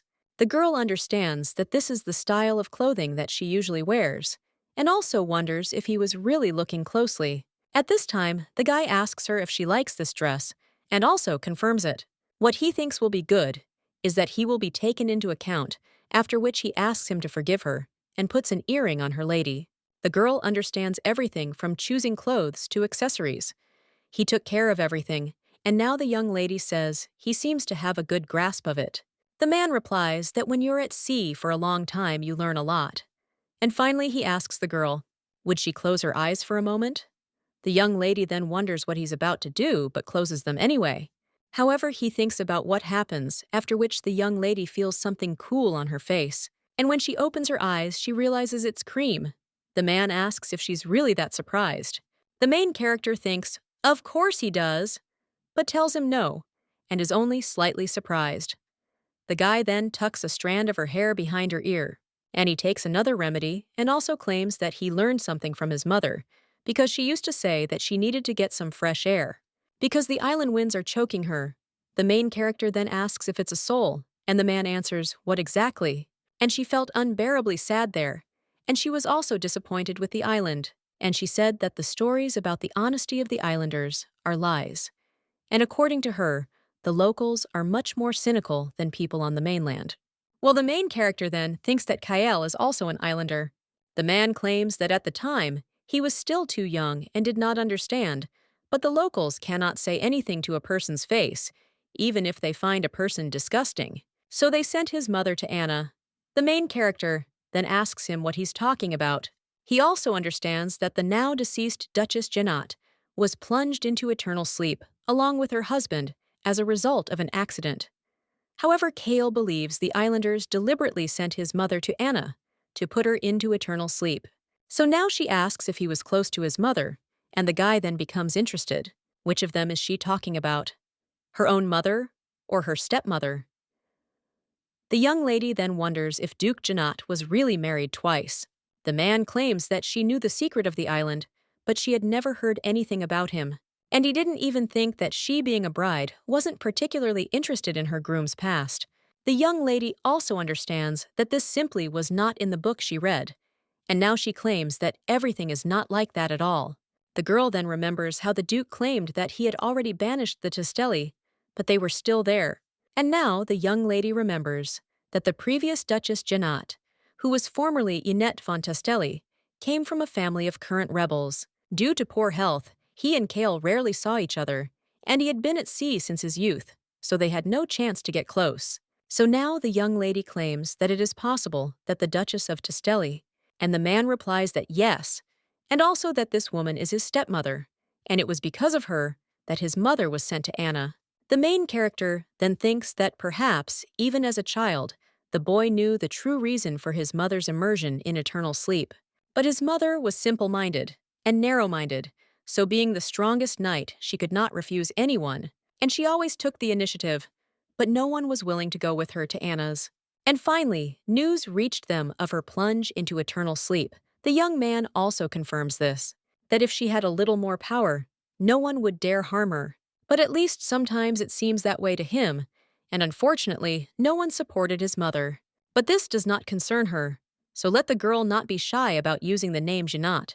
And also, let her not go to dangerous places for the sake of others. The guy also mentally asks her not to let herself be put into eternal sleep, after which he claims that she is there all on her food. He thinks that it is a little strange. After all, she thought that she knew everything about Kale von Yanat. But the strange thing is that she still feels his tenderness. At this time, the guy claims that it seems that the preparations for the reception are finished and let her take this dress. Meanwhile, the main character clutches her dress and remembers her past life. There, her older sister said that she knew, and it seemed to her that this man also liked her, after which she also apologized for the fact that she got divorced. She also claimed she would cry just today and never again. And now the protagonist understands that her duty now is to protect Mikkel, after which the young lady turns to His Highness. She also thinks that for Mikkel's sake, she must not die. And she can't fall in love with Duke Gennady, and she's sure that he doesn't have any feelings for her. The Duke then asks what it is. A little while later, they are already at the table, and the man watching the young lady thinks that he wonders if she eats so well because of the fact that she is preparing for the banquet. She had to expend a lot of effort. But then someone entered the room and told Mrs. Arsel that a letter had arrived from her younger brother, the Duke, then wondered why talk about such things during a meal. The main character claims that she has been waiting for this letter for so long and asks if she can open it right now, to which the man agrees. And the young lady thanks him, after which the maid hands her the letter and approves it. That after lunch, he will bring her a paper so that she can write a response, to which Arsel thanks her. Yeah, the Duke feels abandoned. After which, he wonders if the girl would be as happy if this letter were from him. The main character then asks if he really wants to tell some secret in the message, and if so, then let him tell her now, because now they are only there together. And isn't it better than writing a letter? Afterwards, the man thinks about a word for two, and she wonders why it sounds so sweet. The young lady, meanwhile, is reading a letter from her brother, who wrote that, frankly, he didn't expect to receive a letter from her. But he wouldn't mind at all if she continued to surprise him like this. But he also wrote there, "It was a letter, but I was interested in what kind of powder she sent him." And the main character realizes that she knew it all along, because the guy immediately guessed that the spice was filled with magical power. The young man wrote in the letter that he felt pure magical energy from it, which was liked by magicians, and not only them, because ordinary people who are able to sense mana would also like it. The girl then looks at the Duke and wonders if he is talking to ordinary people who are able to sense mana. And that's what she thought after all the islanders feel rejected. At this point, the Duke turns to Shiata, and he tells her to bring paper so that she can write an answer. The woman agrees with His Highness, and the main character thanks him, after which the man smiles, and a little while later, the girl writes a reply. She claims that Mikkel seems to have taken a great liking to Aile. The Duke then pauses for a moment, after which he says that he will give her brother many more spices, and since his brother-in-law likes Aile, he will send him a bottle when it goes on sale. The main character thanks him, but wonders why he would care so much about his future wife's younger brother. And something tells her that these two don't really like each other, but this is an excellent chance to improve their relationship. The girl also understands that Lyre and Janat's estates are located nearby, so even after their divorce, they will often cross paths, and in that case, it is better not to get into debt. So now the young lady asks how she can pay for the Alia that he will send to Mikkel. The girl also claims that for Lyre, such a sum is very significant, although for the Janat family, it is mere peanuts. The man replies that yes, the young lady is wondering what she should do. She also understands that it's not that she lacks funds, but that she needs to find a way. Therefore now, the girl claims that if he allows it, she will give him the first part of the sum first and the other a little later. But the Duke at this time asserts that there is no need, after which he slams his hand on the table. And she also tells them to go because Janat doesn't need her money. The young lady then wants to object, and the man claims that if she wants to repay him so much, she can do it differently, after which he asks her to come a little closer. The main character is a little surprised, and the man is then shocked, wondering what he just did. The young lady then wonders if it is because of the upcoming reception, and she is not confident in her acting skills, but she will do everything right, so he should not worry. The Duke then understands that she does not understand the hints, and these words seem to have wounded him to the very heart. But the man then comes a little closer to her and asks if he can do whatever he wants on the ship. The man also claims that as the organizer of the reception, He can take care of the magicians, but if she has any business with them, he will understand everything and also hopes that he will be able to live up to her expectations. A few days later, the day of the reception arrived, and the main character was already looking at Ailey's pile. The young lady also says that he prepared so much, but it cost the Janats a pretty penny. The girl remembers how she asked him to prepare some oli for use at the reception, but she understands that she only asked for a little, and Kale prepared much better than expected. And while he may not like magic, he seems to see nothing wrong with developing a relationship with it. At this point, the young lady is approached by a maid, who claims the captain also sent an ale to her brother. The girl also understands that the Ali spice is ready, and preparations for the reception are also complete. The young lady realizes that all is well with the food. Then someone approaches her, and he asks the girls if they liked the spices he prepared. The main character then asks, "Is it really His Highness who claims that, of course? But why did he prepare so much? It wasn't worth it." The man then tells her to think of it as a gift from Janat, and the young lady agrees also, thinking that the magicians would definitely like it. After which she asks His Highness to take care of her this evening, and the man approves. That today they begin to be a married couple in everything, except one thing. The young lady then asks what he's talking about. The guy tells her to just call him Kale. The main character then asks what he's talking about, and the man replies that at today's reception, he is officially introducing her for the first time and asks if she plans to continue calling him His Highness. The young lady replies that no, and understands that, although they did not officially announce their marriage, they did not hide it either. In social circles, people have a keen eye, and the magicians you'll encounter today love to gossip, so you can't look awkward around each other. However, when the girl read the novel, she thought about how beautiful his name was and how strange it was to pronounce it. The man at this time turns to the young lady and asserts that two people who are going to get married should not be embarrassed to call each other by their first names, after which the main character agrees and calls the guy by name, and he then responds, and he calls her by her first name too. The young lady realizes it's still embarrassing and wonders how others do it. But for the Duke, it's nothing. Kale smiles at this point and then extends his hand to his wife, and he says they should go now. The young lady then extends her hand in return, and the ship departs. Arcel approaches Kale and claims the mages will board the ship at the port. The man replies that he saw the report, and the main character asks if he will then listen to her request. The Duke replies, "Yes, and let her speak." And the girl asks him not to say anything during this reception, but the Duke is a little surprised, after which she just smiles and wonders if she is really telling him to shut up in such a sweet voice. He also asks what the reason is for this, and the girl replies that he produces it. The impression is too terrifying to be comfortable making a deal with. The man then realizes that with such an innocent face, the girl has punched him in the gut, after which he thinks that she somehow made a deal with him, after which he wonders if she really looks scary, and the main character wonders if he is seriously asking about this, and also thinks about how to tell her, because she really thinks so. After which the young lady says that he is frightening and understands that when she first arrived on the lands of Janati, then I saw a scene that was impossible to ignore, because everyone was wearing black. Everyone was in mourning clothes, and they were people from families that Kale had purges. The guy is now just silent and wondering if she is also afraid of him, after which he asks about it. The young lady then replies that she is afraid, and the man moves closer to her, and he also says that his dear bride should then respond to this terrible man.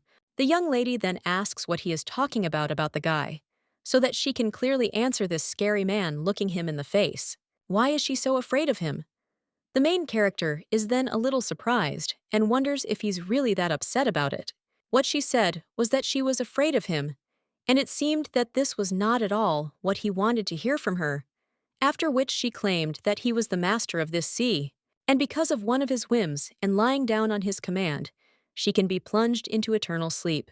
The man then asks, what about the contract? And the girl replies that even if there is one, if the guy wants to put her into a crippled sleep and declare war on Lyre, then she will have no choice. And if she falls into eternal sleep, then everything will be over.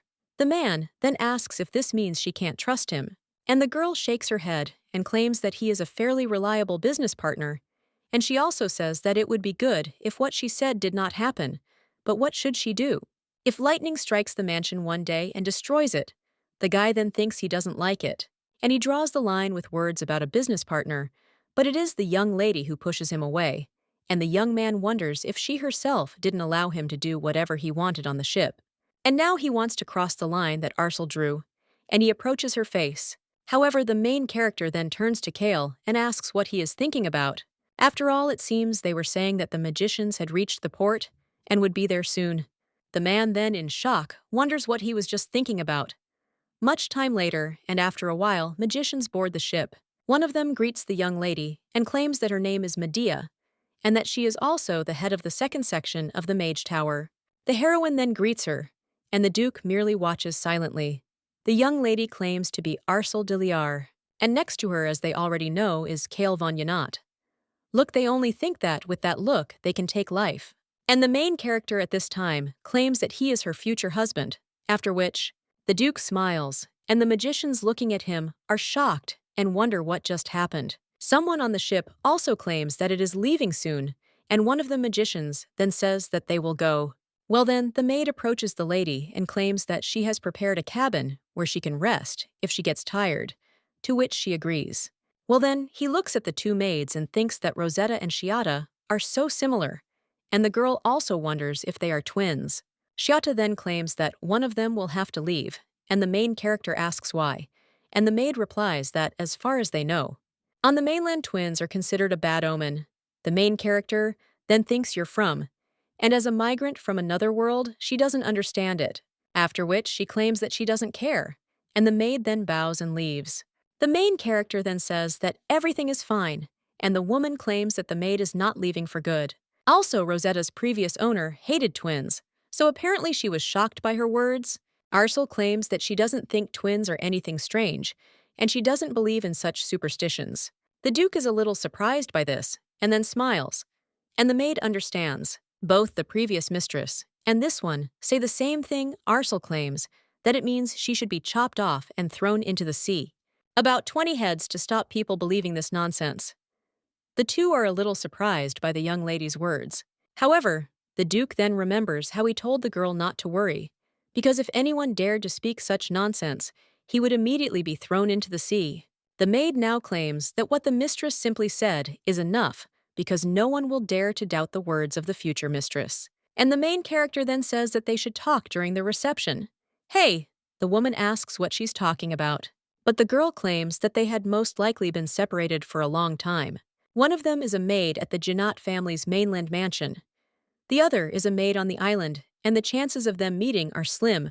Therefore, the reason for their dispersal may be superstition, but she doesn't think so.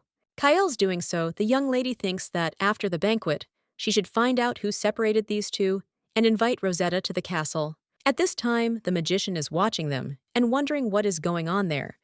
But she came there out of curiosity, because when she received the invitation, she thought it was some kind of evil joke. The heads of the first and third detachments had the same thoughts. That's why they wondered if what happened in Janat's house 50 years ago had been forgotten. One of the previous dukes was known for drowning mages, and the current Duke, Janath, can't stand mages. And the girl wonders if such a person can arrange a friendly reception, after which she meets the man's gaze. Well, when they see how coldly he looks at her, they think that it is impossible, and most likely it was some other person. At this time, the main character approaches Madame Medea and asks Ira if she is having a good time. The girl then replies that it's already unusual to be at a reception in the middle of the sea. The main character says that she is happy, after which she takes out some bottle and pours its contents onto the food. The girl then asks what it is, and the main character replies that it is a spice, and he asks if she wants to try the bottle. The woman picks it up and is very surprised. She understands that even if it is only a little, she feels pure magical energy, like from the mana elixir that was used in ancient times. So now she asks what it is, and the young lady replies that it is a spice called alay from the western part of the continent. But recently, it has become very popular in the Eastern world.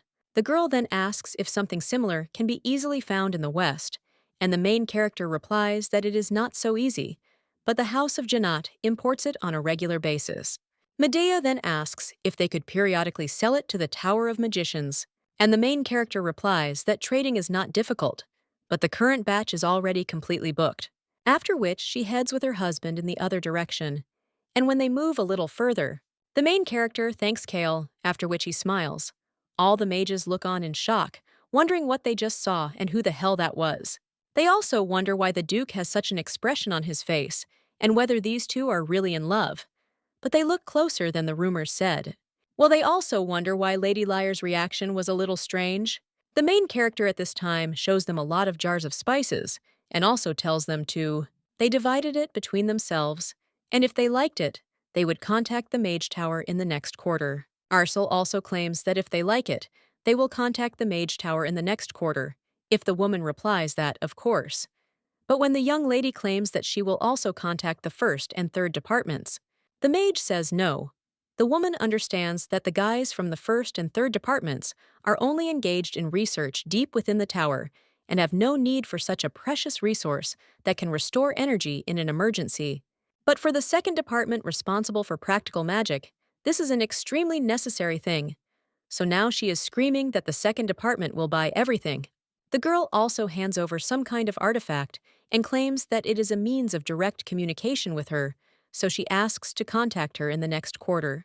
The main character says that she sees that they really like Delay, and also claims that she will definitely answer them, and she swears by the name of Arcel de Liar. A short time later, they are already leaving the ship and wish Lady Arcel all the best, and also wish the Duke of Guba this healthy. The main character then turns to Kale and thanks him for fulfilling her request. However, the Duke then says she already knew they would want to buy Ale. The protagonist then curses in her mind, and the Duke insists that it was because of the reception arrangements with the mages as the main guests. She knew everything from the very beginning, right down to the spice Ale had used. The main character then wonders what he's talking about, after which she claims that Mikkel told her everything, but she didn't know that they would like it so much. The man smiles after this, but understands that it is all a lie, and says that it is clear. He also recalls how the maid approached him and claimed that she had been investigating for some time to understand. How do you know about the island's garden, Miss Arcel? It seems that's their limit. The Duke then claimed that even the intelligence department, Janat, known for his competence, he was unable to find out anything, and now he is wondering if there really is a channel unknown to him, allowing the exchange of information, but he personally destroyed all the traders on the island. And besides judging by her behavior today, the girl knew not only about the island, but also about Alea from the very beginning, and she tried to avoid suspicion by writing an official letter to Mikkel. And this is all a carefully thought-out lie. Now, the guy removes his hand from the young lady's shoulder and understands that a person possessing such information is dangerous, and all it takes is just to twist that snow-white neck. The main character then turns to Kale, but the man seeing her face still stops, and then states that it is time to go back, because the sea wind is cold. A little while later, the main character finds herself in her room and sighs heavily. She understands that she knew it was a big deal, but was the fact that she was throwing a banquet really too much of a fuss? Now the main character also slaps herself on the cheeks and understands that there is no need to worry too much. After all, now she needs to focus on selling Ale and what will happen after. It is now 993 in the Empire, and she first met Kale in December of 991. Therefore, the girl claims that there is not much time left and understands that he will soon receive great help from her when she manages to carry out this deal. A few days later, a maid comes into the captain's room and claims that Madame Arcel wants to see him. The man then thinks that finally, and the maid asks if she should ask the girl the reason, but he replies that no, and he already knows her. To which the woman replies, "Okay," and then tells Ms. Arcel to come in. The man realizes that, after several days of frantic activity, she's finally ready, and the girl probably plans to sell the spice to the mage's tower. The main character then approaches Janat, and she claims she wants to propose. The guy replies that he'd be happy to listen, and that she should sit down and they can talk. The main character does just that, and claims that Janat hasn't had a very good relationship with the magicians for a long time. The man replies that yes, disgust towards them is in their blood, so he asks why she suddenly brought up this topic. The main character understands that she needs to set the conversation in the right mood, and thinks about how to do this, after which she states that then she thinks it will be problematic now to conclude a deal between Janat and the Tower of Magicians. After this, The man only drinks his tea and claims that she is right, because if he sees them again, he's afraid he might lose control and have to start a war. The young lady then asserts that's why she wants to handle the deal. And since among the Jannats, she is the only one who could do this, she would like to propose. And she is thinking of making the magicians raise the price of the spice significantly. Thanks to this, Jannat's income will increase greatly, and in the long term, the business will grow to the scale of the entire continent. And of course, the income from the piracy business is much higher than that, which is reported to the imperial family, but profits that aren't reported aren't money one can freely dispose of. At this point, the man realizes she has a confident look, after which he claims he sees no reason to increase profits by trading with these vile individuals. But the main character insists she'll handle all communications with the brands, and he has nothing to worry about. The man then asks what the price of her offer is, and the girl replies that the price is 50-50. House Liar will receive half of the profits for 6 months, and if the profits are more than twice the usual, the split will be 60-40. The man then wonders if this is too much, and also wonders if this is really a business proposal and not extortion. And it's likely that this whole thing started because of a lei. And there is also probably a way to import a lei directly to House Liar from the West. But now this is impossible without his permission, and the guy says that this is too impressive, a division of profits. And wouldn't it be too amazing a woman to become the owner of Jannat? The girl replies that she could run a business with the dignity inherent in being the owner of Jannat, but her proposal will benefit both Jannat and Liar.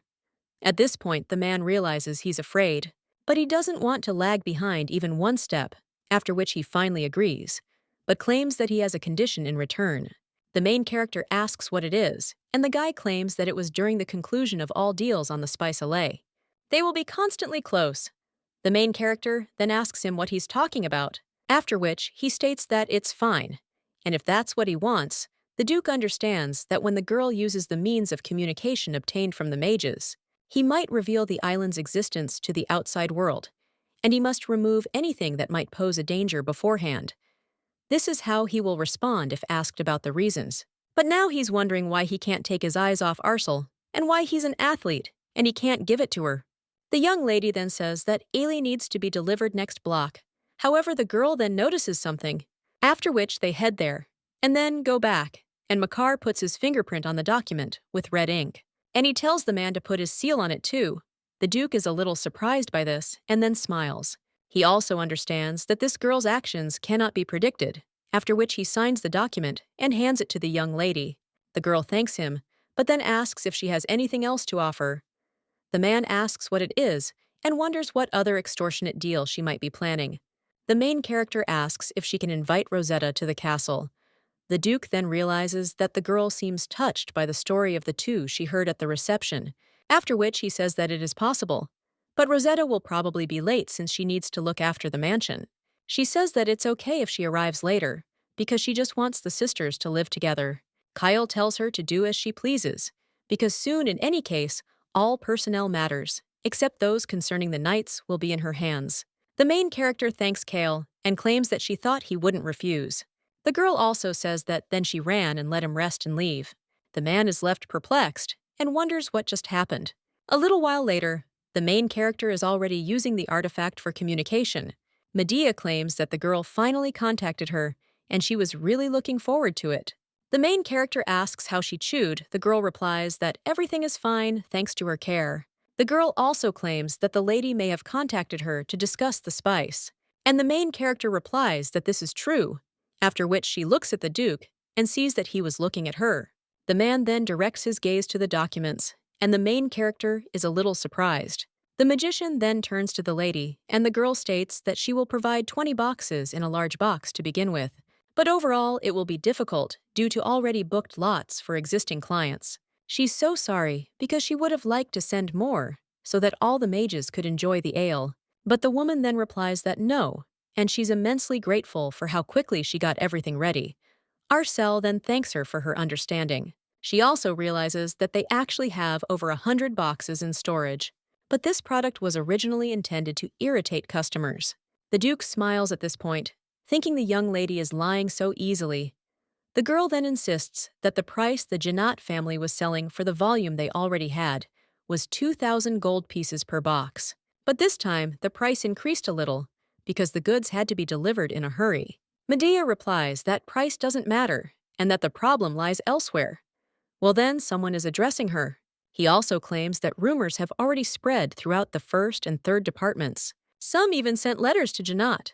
The girl then asks what they're talking about, and the main character realizes it's exactly like in the novel.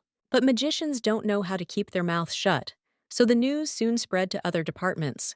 At this time, the main character turns to the Duke and asks if he received the letters, and he asserts that they must have arrived, and not just arrived. The girl then understands what it means that they have just arrived at the mansion on the mainland, and yet she's slowly getting used to Kale's short remarks. At this point, Medea turns to the young lady and asks for forgiveness, claiming she was discussing urgent news. The main character says that it's okay, and the girl then becomes interested. Could she sell all 20 boxes to their second department this time? The main character then asks, should she sell them only to the second department? But the woman insists that if inquiries come from other places, then she will buy everything at a higher price. But Arcel makes a slightly puzzled expression on his face and says that this is a monopoly, and it will also be a little difficult, and he asks what to do. The Duke understands at this point that her facial expression when she's discussing a deal is very different from when she's genuinely surprised, and he had seen that expression on his face many times. It was like that of a rabbit. The main character then asks Kale what it is, but then Medea asserts that this product, which could save the lives of the mages from the second department Arcel, wonders if there's a price limit. And the woman replies that she needs to discuss this issue first, and she will contact her about it. The main character replies that, of course, and then after that, she will contact other clients, to which the girl agrees, after which the connection is interrupted. Arcel claims that they will now begin to compete in price with the first and third departments. The man says that the magicians really do have a lot of money, but they're not fools. After all, if they could come to an agreement among themselves, they'll be able to buy it cheaper than they expect. The girl replies that this is true and that mages really aren't stupid. But if money could buy pride, they would gladly do so, and soon he would see for himself. A little while later, they are already at the table, and the woman announces that the main dish for today is ready. This is a fish steak, and it will soon be served, after which the main character gives her a gift. And the Duke turns to the young lady and claims that they were contacted from the Tower of Magicians. The main character asks what is there, and the man claims that they were unable to agree on a price, and in the end, the first department offered 3,300 gold for the box, the second 5,700 gold, and the third 3,900 gold. The girl then thinks, keep it up, and the Duke merely sighs with a smile on his face. Arcel argues that it's best to sell the goods to the second department first, and the man claims that she made the deal, so let her decide. The main character turns to the maid and tells her to send 20 boxes of ale to the second department and spread the news among other clients of the Eastern Sea. It's a secret that the mages buy the ale at a high price. She used to agree, and the Duke claims that when rumors reach the Eastern Sea, the price of the spice will inevitably rise, and as the girl said, the profit will more than double. The young lady asks if their contract is still valid, and the man replies that of course the Lyre House will receive 60% of the profits for 6 months. The girl sighs after this and says that for some reason, she even feels a little sorry that their marriage would be so short. The man is a little surprised after this and even drops the glass from his hands. The main character then asks if he is okay, and the man is just curious. Is she really that sad that she won't be able to profit from her deal with Ali anymore? The young lady notes that it's only natural that this business will only grow in the future. And Kale understands that he misunderstood everything, so he claims that it doesn't matter, even if everything continues after it. And the main character asks if he really wants to propose switching to a deal between the two families so that there would be trade turnover between Janat and Lyre. And the man replies that he meant that even after the divorce, he could send part of the profits to Lyre, because the deal with the spice alley is her merit. After all, if it weren't for the young lady, there would have been no deal. The main character only smiles and thanks him afterward. And she also thinks that the guy is too close, just like before, and wonders if he's doing it on purpose. The young lady then claims that they will have to meet at least twice a quarter to discuss the price of Ali's. However, the man claims that they will meet 4 times a quarter. after which he also gets a little embarrassed, and the main character is surprised and says that it's okay if that's what he wants. The man then thinks that perhaps she has too many thoughts, and he hopes that the girl will not be puzzled by his unreasonable condition. But he wants her to at least think about him, sometime after which he takes a piece of food. And when he eats it, he thinks it tastes terrible. A little while later, the maids are working in the kitchen, and one of them asks if they're both in a good mood today. The other maid replies that they are, and they all continue to talk in barely audible whispers. But after the wedding, these two will become even more attached to each other, and now they think about it with smiles on their faces. And one of them claims that when they told her that she would be the hostess, she doubted it, but they truly love each other. Another maid claims that it seems like the captain's mood has changed in recent days. But judging by the way the lady helped with the map last time, she understands maritime affairs.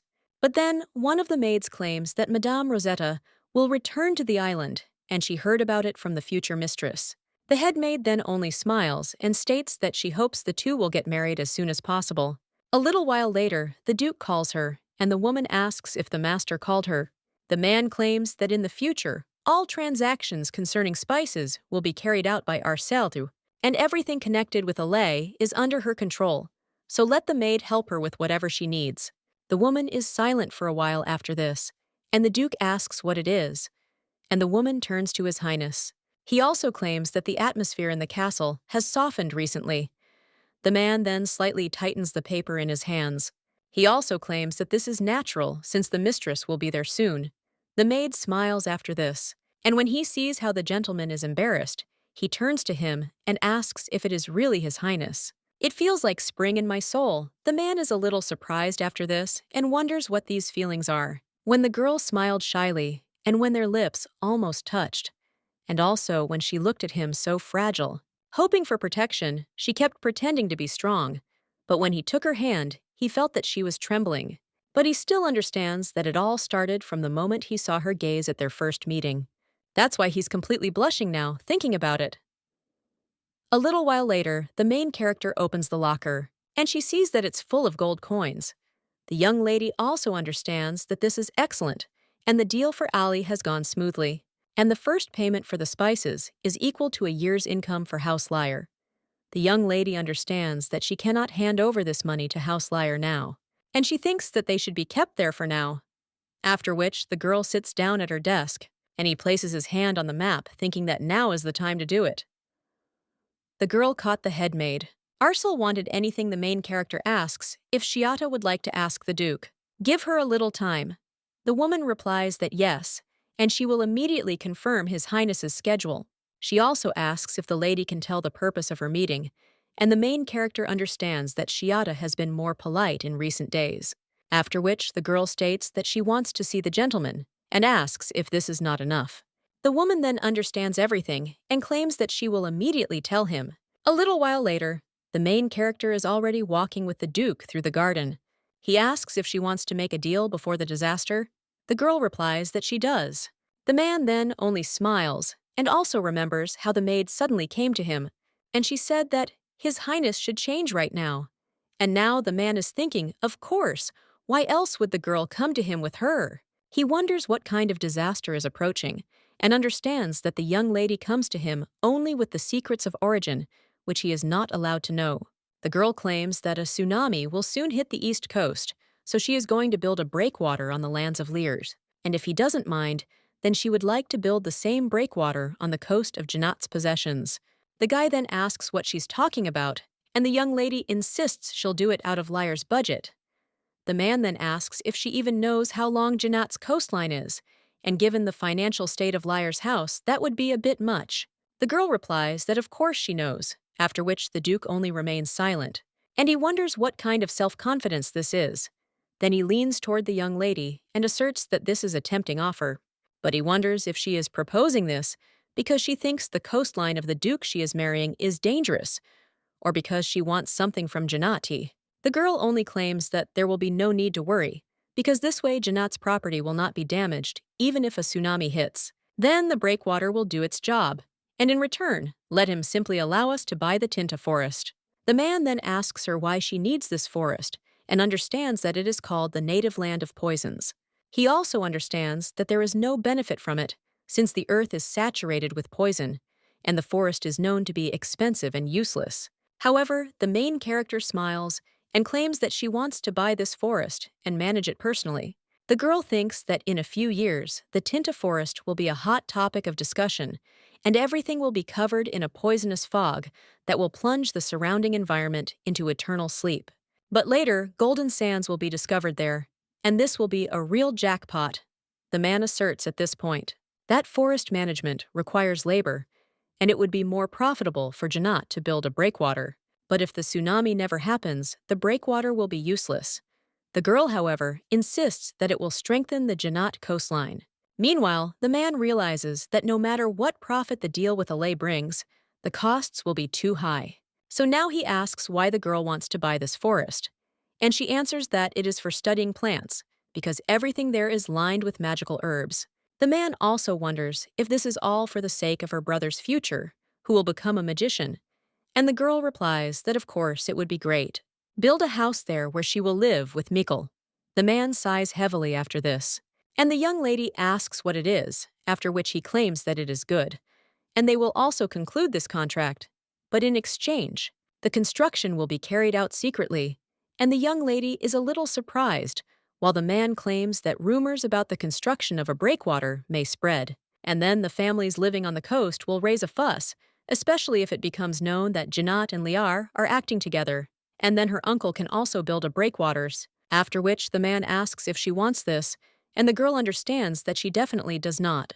And she doesn't want to give him such information under any circumstances, and yet the very thought makes her blood boil.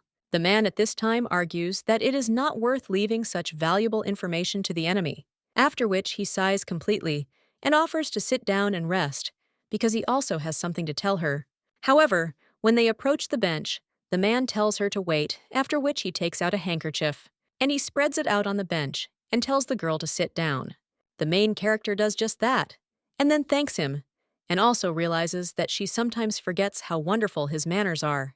The man then turns to Arsel and asks if she knows how many people are hunting for her in the Eastern Sea. The girl is then a little surprised and asks what he's talking about. The man simply states that he means, does she know how many people? They set their sights on her, after which he takes out some letters and hands them to the young lady. The girl takes these letters and then thinks, is this really an invitation? But there are so many of them. The guy claims that he decided to give them to her, and the young lady wonders if he is personally giving them to her. She also thinks it's a bit strange, and the Duke claims she can take her time browsing. The main character understands that most of the invitations are from families that you don't need to worry about, but this letter is from Count Arpad, and the young lady understands that the Count's house of Arpad is the family that lives next to the estate of Viscount Parr. And at the funeral, they and the Viscount were the first to bare their fangs. And now the girl is reading the text of the letter, which says that this is to the most beautiful lady of the East Coast, and she expresses her condolences on the loss of the Liar house. It also says that she and Countess Liar maintained friendly relations, so she could not help but be saddened by the news. And I would like to invite her and the girl's brother to a small reception, thereby brightening up their loneliness. The Duke asks if she is going to attend the reception, and the young lady replies that she does not know, and that there is an invitation, but still. And the man claims that if you think about it, he heard that Count Arpad's son is looking for a bride. The young lady replies that this is true, and that Countess Arpad even took the time to discuss his wedding during the funeral. Although his opinion didn't interest her at all, the girl also understands that the young master of the Arpad house is known for his dissolute behavior. And looking back, she's truly glad she chose Keola. The man smiles at this time, and also claims that he knows in advance what kind of atmosphere will reign at the reception and what their conversations will be about, after which he asks if there is a better groom than him, and the girl replies that there definitely is, and he is beyond competition. And the guy insists that means he needs to send a response as soon as possible. The young lady then asks what he's talking about, and the Duke asks if she is against it, after which he touches the letter in the girl's hands, and he asks if it's not worth responding to this base provocation, and also showing it, that there's no better suitor for her on the entire East Coast. The man also thinks this would be the best thing. Targeted her would disappear. The girl then replies, Yes, however, she doesn't think she'll go to this reception, because considering that the reception is being hosted by Arpad's house, there will also be other families present at the funeral. The man at this time asks if she will let herself be caught in this trap, and claims that this is a wise decision. And later, they themselves will invite them to Janat for their wedding. The girl is already imagining it all, and the Duke at this time turns to her and claims that he wanted to say something else. The girl just thinks what she imagined, and the man claims that in a month, Ella will go on a hike to Anna. Liar's affairs, and Kale asks if he should introduce another knight, but the girl replies no and lets Sir Ella handle everything. Before setting out on a campaign, and later, it would be a good idea to run errands for a knight from House Liar. The man then wonders if the help of the Janat knights will be unnecessary, and the girl claims that she thinks that she will soon be able to use another person, so there is no need to redistribute people. The young lady understands that around this time, Liar's true guardian must make his presence known. He is a loyal ally with excellent swordsmanship, who was never able to see the light of day after being plunged into a crippled sleep by his brother and sister Lear, and his name is Khan. The girl understands that with his help, she will be able to get Liar's house back on its feet. The Duke is silent for a while after this, but then agrees, but wonders who has earned her such trust. In a place teeming with enemies, a short time later, the aristocrats are already reading the newspaper, and one of them asks her husband if he's heard that Lady Liar is building a breakwater. The man then wonders if she's crazy, and his wife asks why the lady who had never been to the beach was so worried about the coast. Now the main character is also reading this newspaper and thinks that rumors about the construction of a breakwater by the Liar House have leaked out. And now she simply turns to the maid, telling her to serve more tea. The girl also understands that no one has paid attention to the breakwater being built, and to Janat. And that's enough for her because let them make as much noise as they want, but thanks to her during the coming disaster, only Janat and Liar will be safe. At this time, the maid hears some sound from the window, after which she approaches him and asks for forgiveness. Well, when she opens this window, something instantly flies by, and the women are a little surprised, after which they scream to Mrs. Arsel.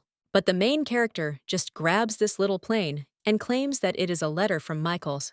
The girl also says that he is improving in delivering letters day by day, after which the young lady reads this sheet, and the guy there asks the young lady to tell how she is doing. And after all, it was her birthday recently. He is sad that for several years in a row they cannot celebrate it together, and he is trying his best to graduate as soon as possible. Tamil has an early graduation system. The main character now asks if he's written about early graduation. The young man writes that, although no one has ever managed to graduate early, he thinks he can. The main character also notices something on the back, and the guy in the letter points it out. He also sends her a portrait of himself and misses her very much. The video's protagonist is a little surprised by this photo, wondering if the guy has really matured that much. At this time, the young man is walking through the academy, and a professor from the Faculty of Magic approaches him, named TR. The man asks if the boy is considering becoming his personal apprentice, and the young man apologizes, claiming that, as he said last time, he has a reason for graduating early. The man then claims that this is why he didn't want to talk about it today. Afterwards, he hands the boy a letter, and the boy almost glows at the sight of it. He also thanks the professor and apologizes, but insists he needs to run. Then he leaves the man alone, and he only thinks about what he just saw and whether it was really Mikkel. The girl wrote back to her brother, asking how he was doing, and he sent a golden paper airplane, so it's surprising, and it's unlikely that many people received letters like that. The young lady also claims that she saw his portrait, and her Mikkel has grown so much that it would be nice if she personally watched him grow up, and she feels so sorry. The boy then claims he'll soon graduate from the academy and continues reading. The young woman wrote that she'd be overjoyed if he graduated early. Well, if it doesn't work out, then it's not a big deal, because she hopes that he will do it without her presence. He's having a good time at the academy, and the girl also asks if he remembers that she sent him that she was going to marry the Duke when she turned 20, and their marriage will be dissolved when the guy graduates. So if she gives him permission to finish the academy before the wedding, then maybe she won't have to get married, the young man then practically screams that he's graduating right now. But when he reads the next line, he sees it's just a joke. The girl also wrote that she would write to him again later. The young lady also wrote in her letter that he asked her what she planned to do after the divorce. And the young lady replied that she was not going to remarry because she did not want someone to turn her life upside down. And then he asked what would happen if a man appeared nearby who would bring stability, and she said that's the kind of man she'd marry, a man who would bring stability to her life. The young man at this time squeezes the paper and then asks what the hell this idiot is thinking about. At this time, the main character is on the ship and thinks about how her eyes are being blinded. At this time, someone turns to Arcel and says that she shouldn't have gone outside. The Duke claims that this time the journey will be longer, and the young lady claims that as a responsible person, she cannot remain on the sidelines. After all, this ship will deliver Alay to the Tower of Magicians, and she needs to get used to the sea, at least for the time being while she's Janat's mistress.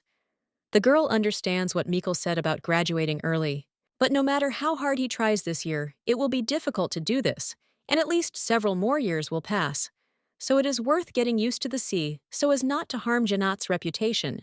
At this time, the Duke repeats her words in his head and asks if she thinks so, and if this means that when she returns to the mainland, she will never set foot on the deck of a ship again.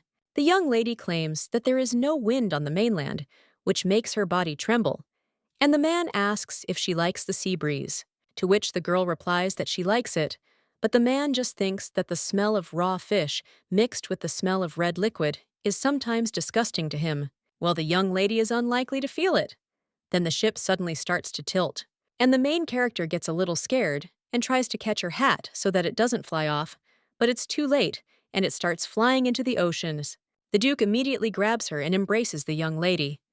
The girl then opens her eyes, and he thinks how close he is, and the guy claims that everything is fine.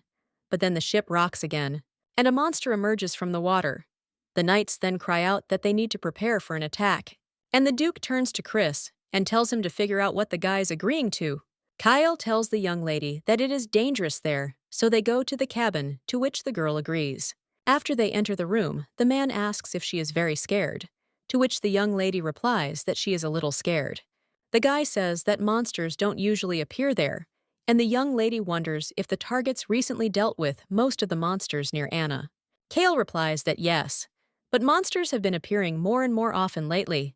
The main character says it's a bit creepy, and she understands that she does not want the people of Janat to suffer, even though she will have to leave this place one day. The girl claims that if more monsters appear, Janat will have a lot of work to do with sending ships. The guy replies that yes. He also says that there is an agreement between the imperial family and the House of Janat, according to which the latter became the guardian of the Eastern Sea. But since Janat settled in the Eastern Sea, he didn't receive any support from the imperial family, and now the guy claims it. Now that the sea is in his hands, if a decree to exterminate the pirates were issued later, he wouldn't even know which would be better, whether he or the emperor would be plunged into eternal sleep. The main character is then a little surprised and thinks how one can talk about this so simply. At this time, Chris also comes into their room and addresses His Highness, and the man says that it looks like that's it, after which he places his hat on the young lady and invites her to go. As they exit, the Duke also addresses Chris. He says that upon returning to the island, he should tell Shiata to examine Anna. The man agrees. Meanwhile, the main character is lost in thought. Chris also addresses the captain, and he claims that Anna's currents are anomalous, so it will be difficult to study it using conventional methods. And then the man says that they should use the mainland's macros, and let him take them as sea guests and send them to Anna. The protagonist understands that he called them sea guests, and that means they won't return to the mainland, after which the young lady looks back at the sea. And he thinks that it and Kale are ruthless, although you can forget about that for a minute. Well, why is it so surprising that she adapted while remaining herself? Now the Duke claims they have arrived at the Mage's Tower. After some time, they are already sitting at the table, and someone tells His Highness that an envelope has arrived from the imperial family. The main character is then a little surprised, and the man says that he came after all. Then the young lady reads what is written there, and it states that this sheet belongs to the eldest daughter of Lohan de Liar, Arcel de Liar, and since this year she reached the age of majority and also accumulated enough experience in managing territories, they announce her official becoming the head of the Liar House. The main character now says with a smile on her face that it finally happened, and understands that she has been officially recognized as the head of the family. The man insists that they can finally get married, and the young lady then says that it is true. Kyle claims that the wedding kept being postponed because the imperial family was stalling for time, but he also thinks that the wedding was postponed because of her, after which he claims that although their wedding will take place in a residence on the mainland, there is nothing to be done, and he does not want to give a chance to a pack of these hungry wolves. The maid then turns to the master and asks him how he likes the idea of building a new castle on the mainland. She also asks about the scale, and the man replies that it should be at least twice the size of an ordinary noble mansion. After this, the main character only smiles and says that she can't wait for their wedding. The Duke then says that this is wonderful and claims that he will prepare everything perfectly. A little while later, the young lady already has a dress sewn, and they are busy preparing for the wedding. A little while later, the knights inform His Highness that preparations for the wedding are complete. The man says that this is good, and then with a smile on his face, heads towards his bride. The girl then says that the sea is so calm today, but the man claims that it is stormy. Then the day his fiancée first stepped onto the ship, the girl then asks if it's true. The man claims that the wedding invitation should have already reached its recipients, and as she wanted, they were sent to the families who sent invitations to the reception. The main character now thanks him. Then she mentions the name Fawn Depar. She claims that even after her rejection, he sent her letters several times. There, he claimed that he had sent a man to Lear's house several times, but he was informed that she was not there, and her parents apparently had not taught her anything since there were various rumors about Janate's house, saying that the Duke had still not married and was looking for a young noblewoman, and shouldn't he find a suitable match? And yet his wife is just throwing a reception for her. Meanwhile, the girl is just tearing this sheet into little pieces. She understands that the reception they have all been waiting for so persistently will only take place now. She will be the main character. Meanwhile, Kyle claims he heard that the mainland's inhabitants prefer to burn such things, and the young lady asks what difference it makes, since they are in the sea anyway, after which the guy confirms that a long-awaited event awaits them, but he's already dissatisfied. The young lady then wonders what he's talking about, and the man asks if she is going to mock the guests, and has completely forgotten about her husband, who is thirsty for her attention, and he asks if he should cut off their heads to get her attention. Their main character understands that he is saying such cruel things again, after which the young lady continues to talk to him and claims that they will indeed soon be married. And after all, the islanders, and everyone kept saying that the island didn't like outsiders, but she fell in love with the place. The girl understands that she came to conclude the first deal with the Liarwater area, and she had no time to be afraid, so she just tried her best to change the ending of the book. And also, so that Mikkel, who was desperately squeezing her hand, just like she once did before her rebirth, would definitely become happy. The girl understands that a happy ending is still far away, but they are still a little closer to it. And this time, they will definitely be happy together with Mikkel. And they will do it together. A little while later, the girl is already in one of the rooms and is getting ready for the wedding. Well then, the maid comes into the room and claims that Mikkel never came. A little while later, someone says it's time for the young lady to come out. The protagonist then turns to the head maid, and he asks what is going on with the carriage of the Tamula Academy, but the woman replies that it is not there yet. The main character understands that the first stage of a blessed wedding is the ceremony, and when one of the bride's family members takes her friend to the groom, well then she wonders what to do for those who don't have a single relative. After which the young lady thinks that, okay, in any case, this is just a contract marriage, and in a couple of years it will not matter. But because of all this fuss with that preparation, she feels like a fool. And then the main character thinks that nothing can be done, after which she goes to the door. And she tells them to open the door because she will go alone, after which the door opens, and they say that the bride is about to come out. The Duke then looks at the young lady, but wonders where Mikkel de Liar is. The aristocrats also begin to whisper and ask why the bride came out alone, and even without bridesmaids. One of them asks if the girl had a younger brother, and the main character at this time thinks that everything is fine. And she copes after which, and her husband comes to her, and the main character thinks why he does this. After which, the man invites her to go together, and the main character takes his hand. Well then, someone hits Kale's hand and tells the Duke to take his hand away. When the main character turns around, she's a little surprised, and she says that it's Kale. The guy then kisses her hand, and the girl insists that he arrived, and Mikkel tells his sister that he's a little late, after which he looks at the Duke, who only claims that the latecomer has shown up. And then he will take his place, after which the main character agrees and thanks him.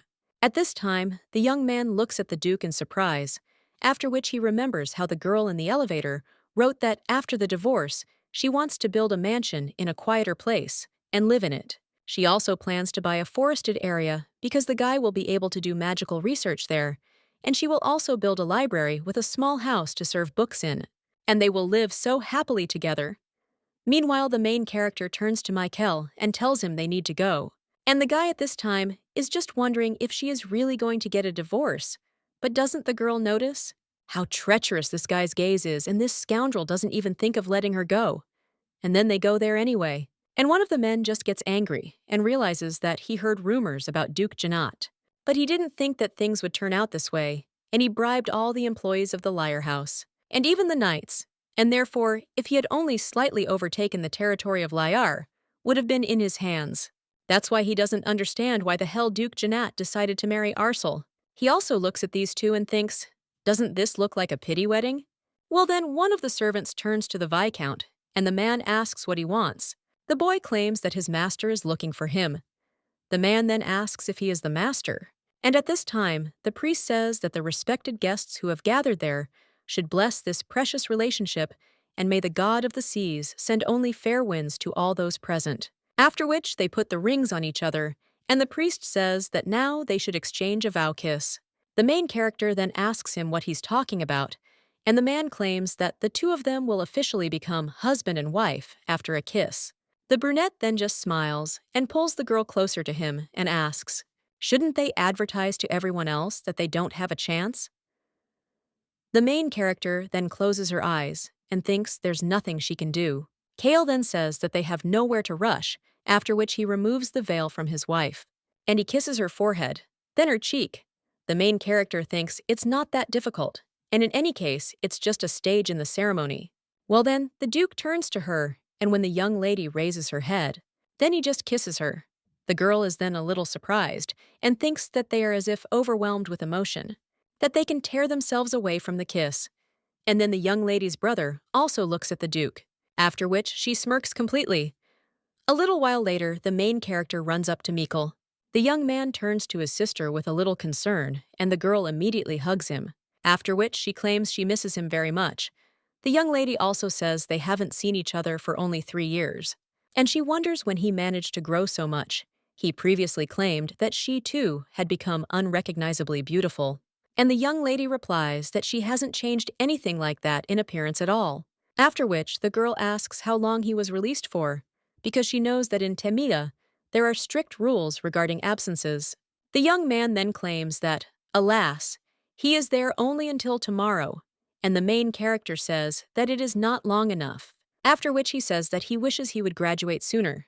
The young man then turns to his sister, and he also looks at the Duke and claims that he will finish his studies as soon as possible. The young lady then asks if it is really that hard to graduate early, and the guy replies that it really is.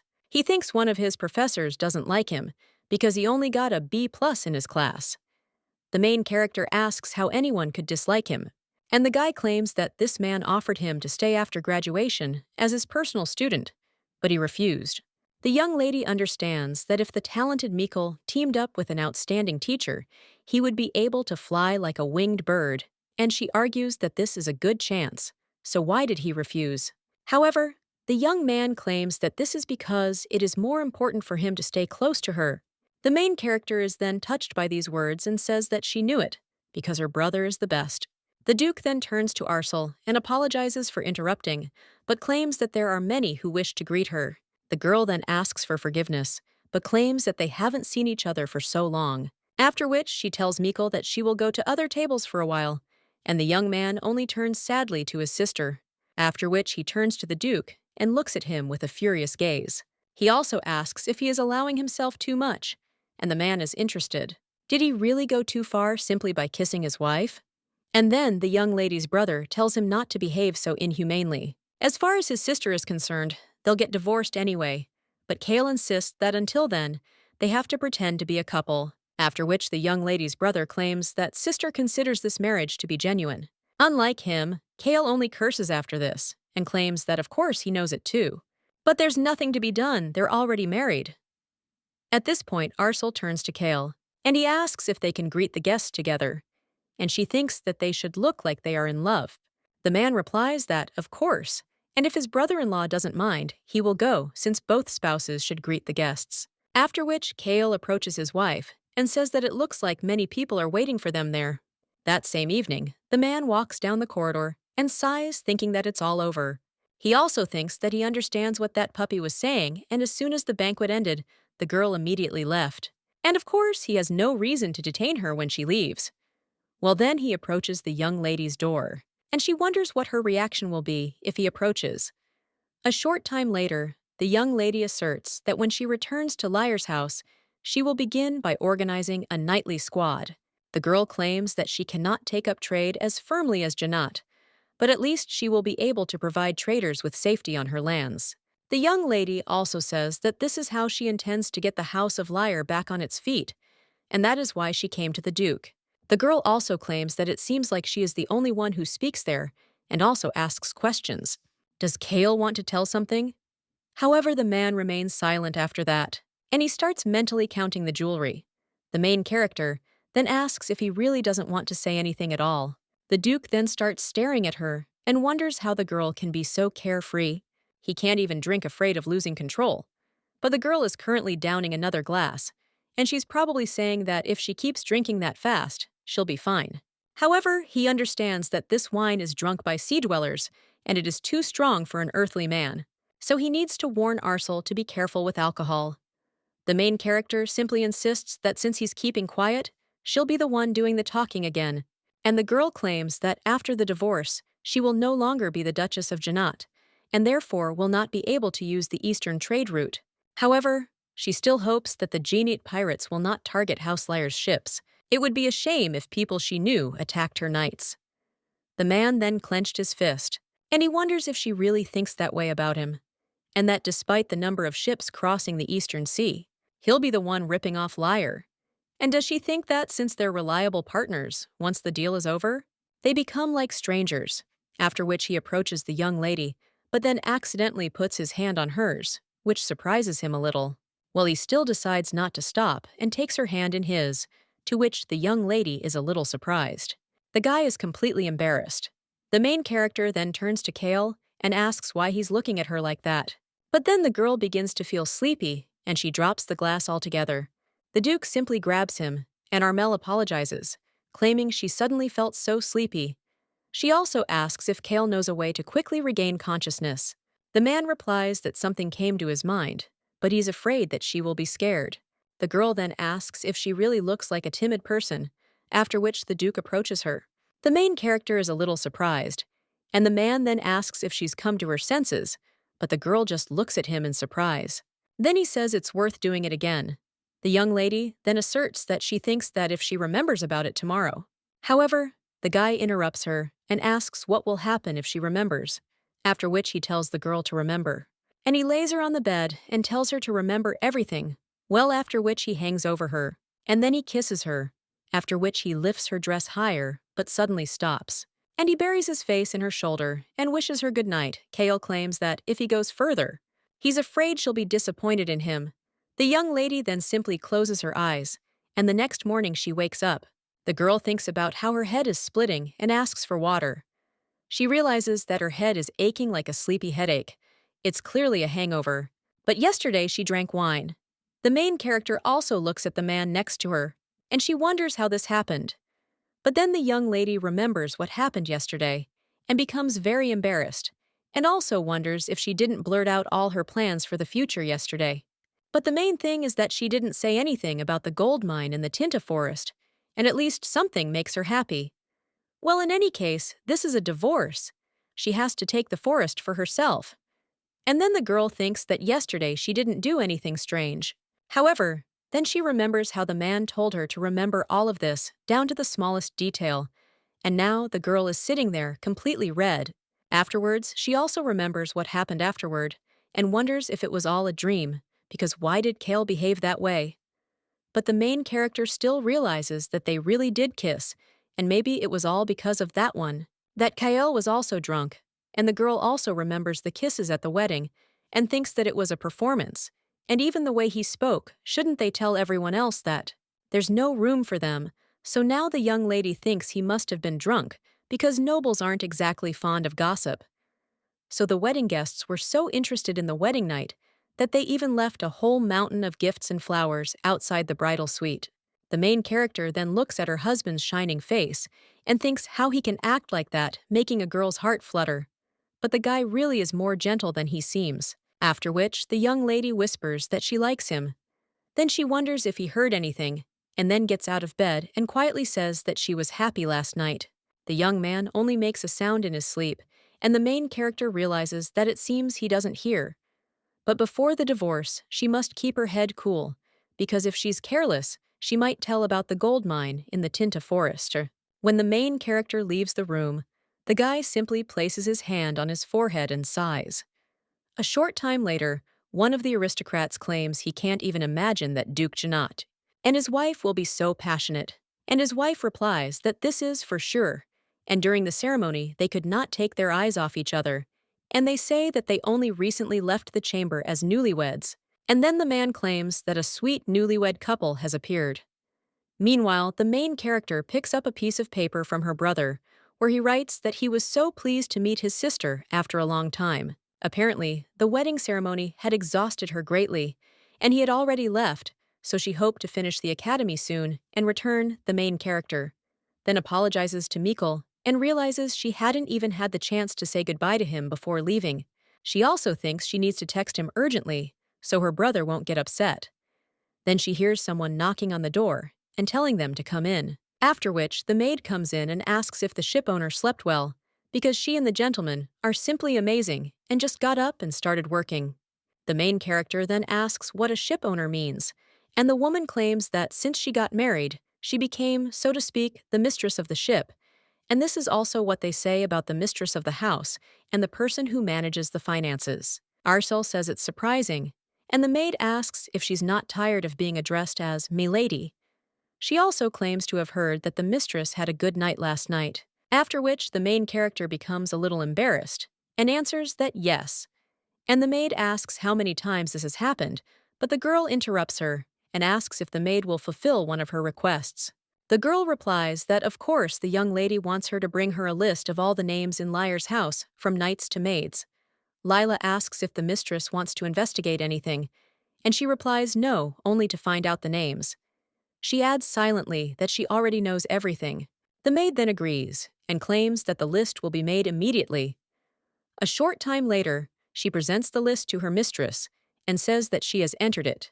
The main character then asks in shock if she really did it so quickly. Even though it hadn't even been a couple of hours, the woman replies that it all came from the mainland. The girl then thanks the maid and takes this paper, after which she sees a man named Khan, who is in the squad of knights, and the main character says yes. After which she takes her pen and writes something. She then hands the maid a paper and tells her to read it and contact House Lyre. The girl then asks what to tell them. The main character says she should tell them that all the servants of House Lyre have been fired. The girl is shocked after this, but Arcel only smiles and tells her to announce that all the servants are being dismissed, except one. A short time later, a knight enters His Highness's room, and he claims he brought what he ordered. He also claims it's a list of mages for mana research and hands over the papers. The man claims he selected those capable of this, but whose disappearance will have no consequences. The man then says that those who become sea guests will be taken. The knight compliments his master and asserts that they cannot leave alive those who have learned the island's secret. The man then recites Professor Tiara's name. The knight claims he's the most talented of them all. Kale then argues that it would be too burdensome if they invited Professor Tamila as a sea guest. The knight insists that he could be treated as a missing person if he attracts unnecessary attention, but the Duke replies that it's not worth the risk, and let him find another, Ella, then asks if that means they should send a mage with the appropriate experience, and the man replies that it's better to send someone who won't cause a stir. But the knight insists that it would nevertheless be much better to meet Professor Tiar. The Duke replies that, yes, but there's no point in wasting so much time on him. The man also claims that reports of monsters appearing in unusual places continue to arrive, and recently he interrupts his story and recalls how a young lady was frightened by the monsters. The knight turns to the captain and asks if Togo is bothered by something, to which the man replies that he is. He also recalls how the main character claimed to have enjoyed it, and last night she was happy. Goethe also thinks that when she turns around in that stall, he might grab her and ask if she really was happy, and maybe she wanted to spend the night with him again. He also wondered if the girl would have been able to look at him like that back then, not drunk. Now he was just clutching the paper in his hands, after which he turns to the knight and asks what his first kiss was like, to which the guy is surprised, and then becomes completely embarrassed. The Duke asks if the kiss made him happy, to which the boy replies that it's something he doesn't dare talk about. The man then tells him to speak as he pleases, and not to worry. Kale wonders what happens after a first kiss, and whether it's normal for him to be nervous and unable to forget that moment. The knight then simply turns away from his master. He freezes, wondering if he's truly strange. However, the knight, all embarrassed, insists he's simply never kissed. The Duke, a little upset, then says, "Okay." He leans over and says he missed the opportunity. The knight apologizes for not being able to help, and the man then wonders what Arcel is doing now. Meanwhile, the girl again tells the maid to announce that all the servants are being fired, except for a man named Khan. The woman is then a little surprised and asks if she's really going to fire everyone, except one, to which the main character agrees. The maid then asks about him too, after which she also looks at all these names and asks the lady what is written next to them, to which the girl replies that these are their positions. The maid apologizes afterward, but insists that if she fires all the servants, there will be no one left to take care of Liar's house. The protagonist thinks that while that's true, it's impossible to allow spies to continue working there. After all, she married Kale to protect her rights to the House of Liar, and the time had come to make the estate her territory, as well as to prepare everything for the full revival of the House of Liar. Now, the girl just smirks contentedly, and the maid asks the mistress what happened, and the main character then states that, in general, let her take care of it first, and she will find an option for servicing the estate, to which the woman agrees, after which she leaves, leaving the young lady alone. The girl then goes to the window and realizes that she has no need to rush, because she can think about how to restore Liar. But first focus on Khan, and soon a gold mine will be found in the Tinta Forest, and Janat's people will rule that place, and all that will be required of her is to invest in gold in the mountains. But now the main character thinks that she will get a gold mine after the tsunami, so she built a breakwater, but she also thinks about what strings are there, after which she looks at the calendar in shock and realizes the tsunami never happened. Meanwhile, the servants in Liar's house are talking among themselves, and one of them insists that the master of the estate is not there anyway. So why should they clean up? Another girl insists that they don't have to feign loyalty until their mistress returns.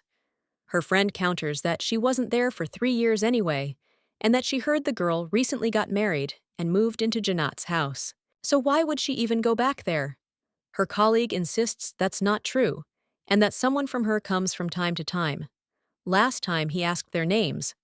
Another maid then asks if the mistress wants to return, since her master told her to get as close to her as possible when she arrives. The other girl replies that, like her, we need to focus on lowering this girl's guard. But in any case, she's just a 20-year-old simpleton. Another maid claims these are her words, and that this girl shows no interest in the servants and doesn't even pay them. Her colleague claims that perhaps this time she's coming to give out everything that's accumulated. But then they hear someone walking, and then the knight enters the room.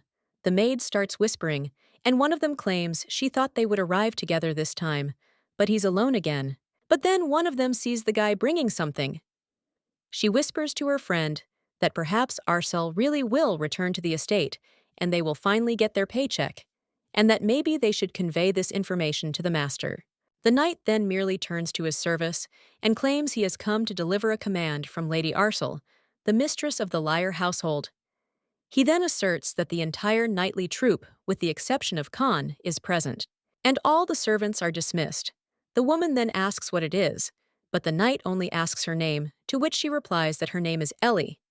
The knight then claims that she is from County Part. The woman is surprised after this, and the man continues to read the names and where these servants came from, and also states that if there are no objections, then let them leave the mansion today. The knight also understands that the people from the mainland are spies, paid by other families, and that they have no loyalty whatsoever. But he also wonders how the lady knew which families they were spies for. The main character is in the garden at this time, and then someone comes up to her and asks if she likes flowers. It turns out to be the Duke, and he asks if he should make a bouquet out of them so she can enjoy them in her room. The girl is a little embarrassed and remains silent. But then he replies that no, and everything's fine. The main character, noticing his sullen face, asks what's wrong, and says that she just likes looking at these flowers like this with him. The man looks a little embarrassed after this, and the main character smiles and says that this way they can pretend they're on a date, after which he dejects again. The Duke also says he heard an interesting story there, and the young lady asks what he is talking about.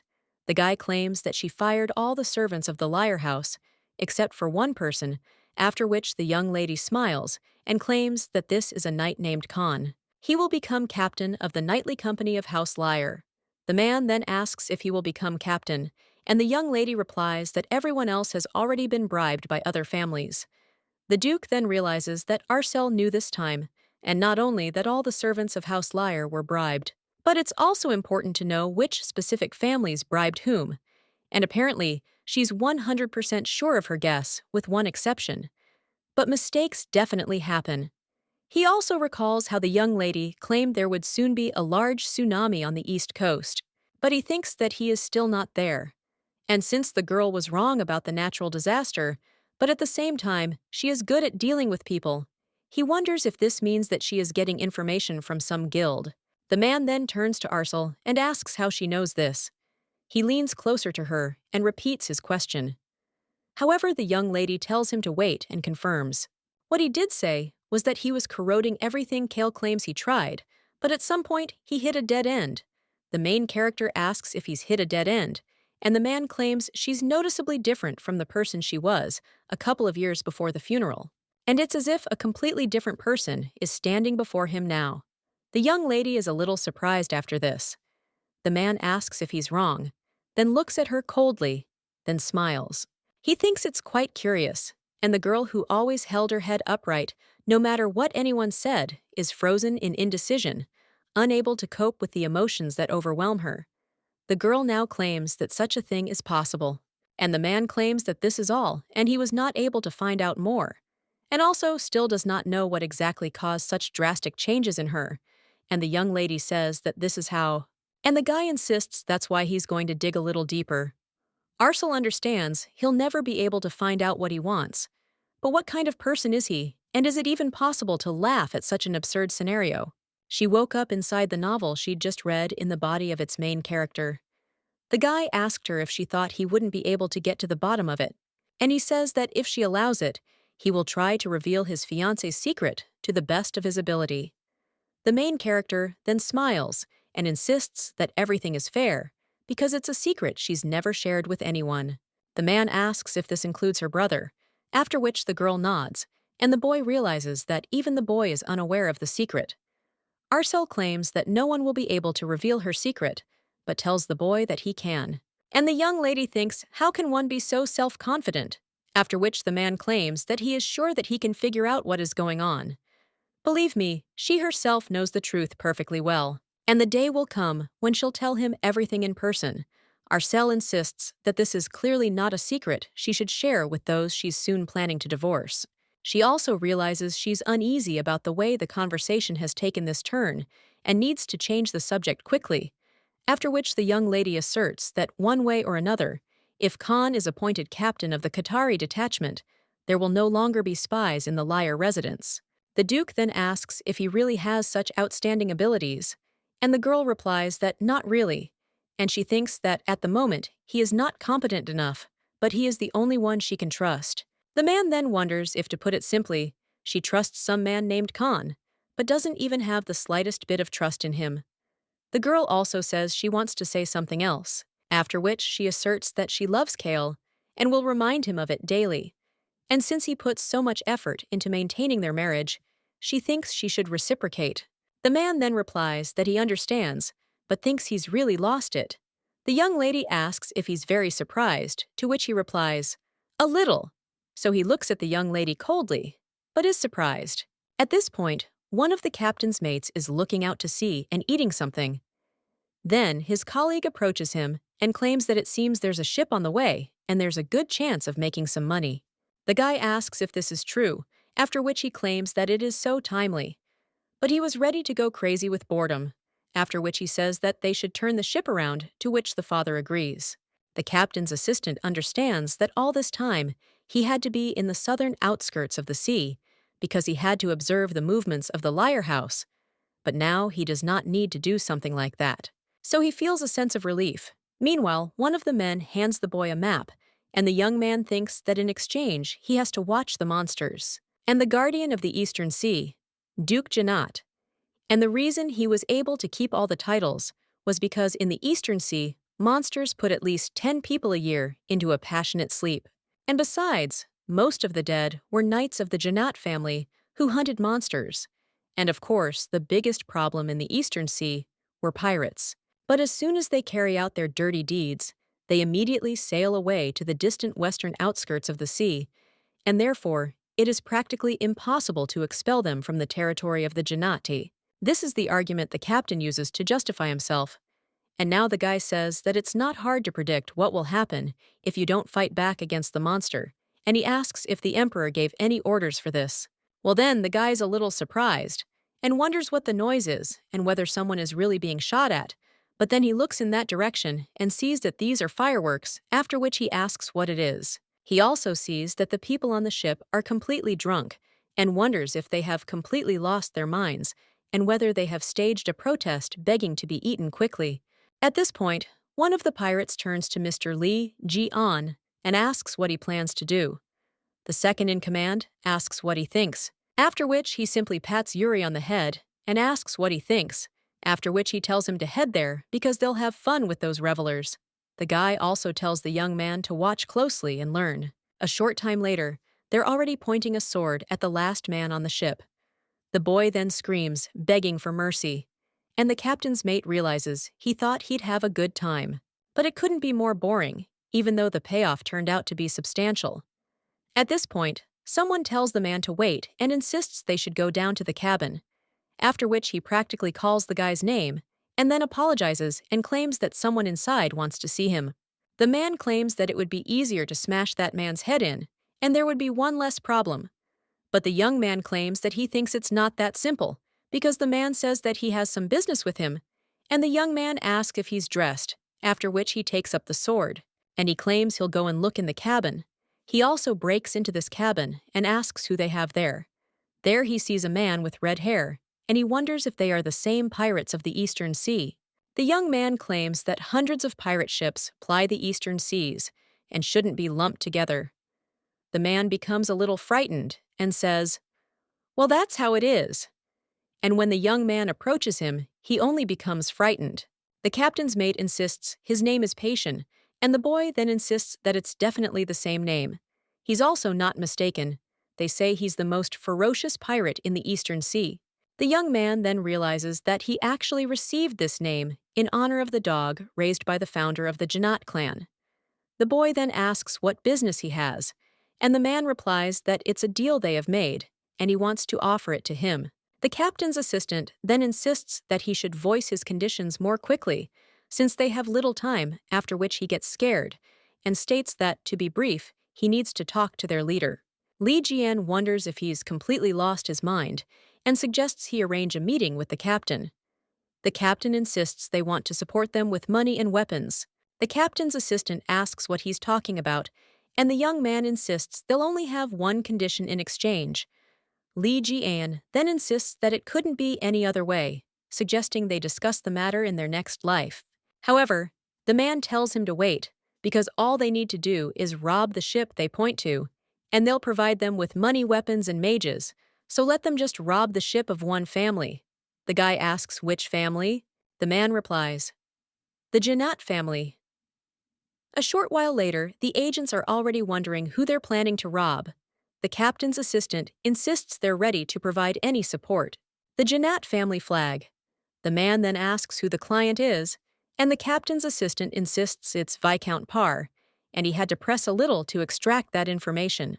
The man then thinks about it for a moment and realizes that he's Arcel's uncle and is clearly up to something.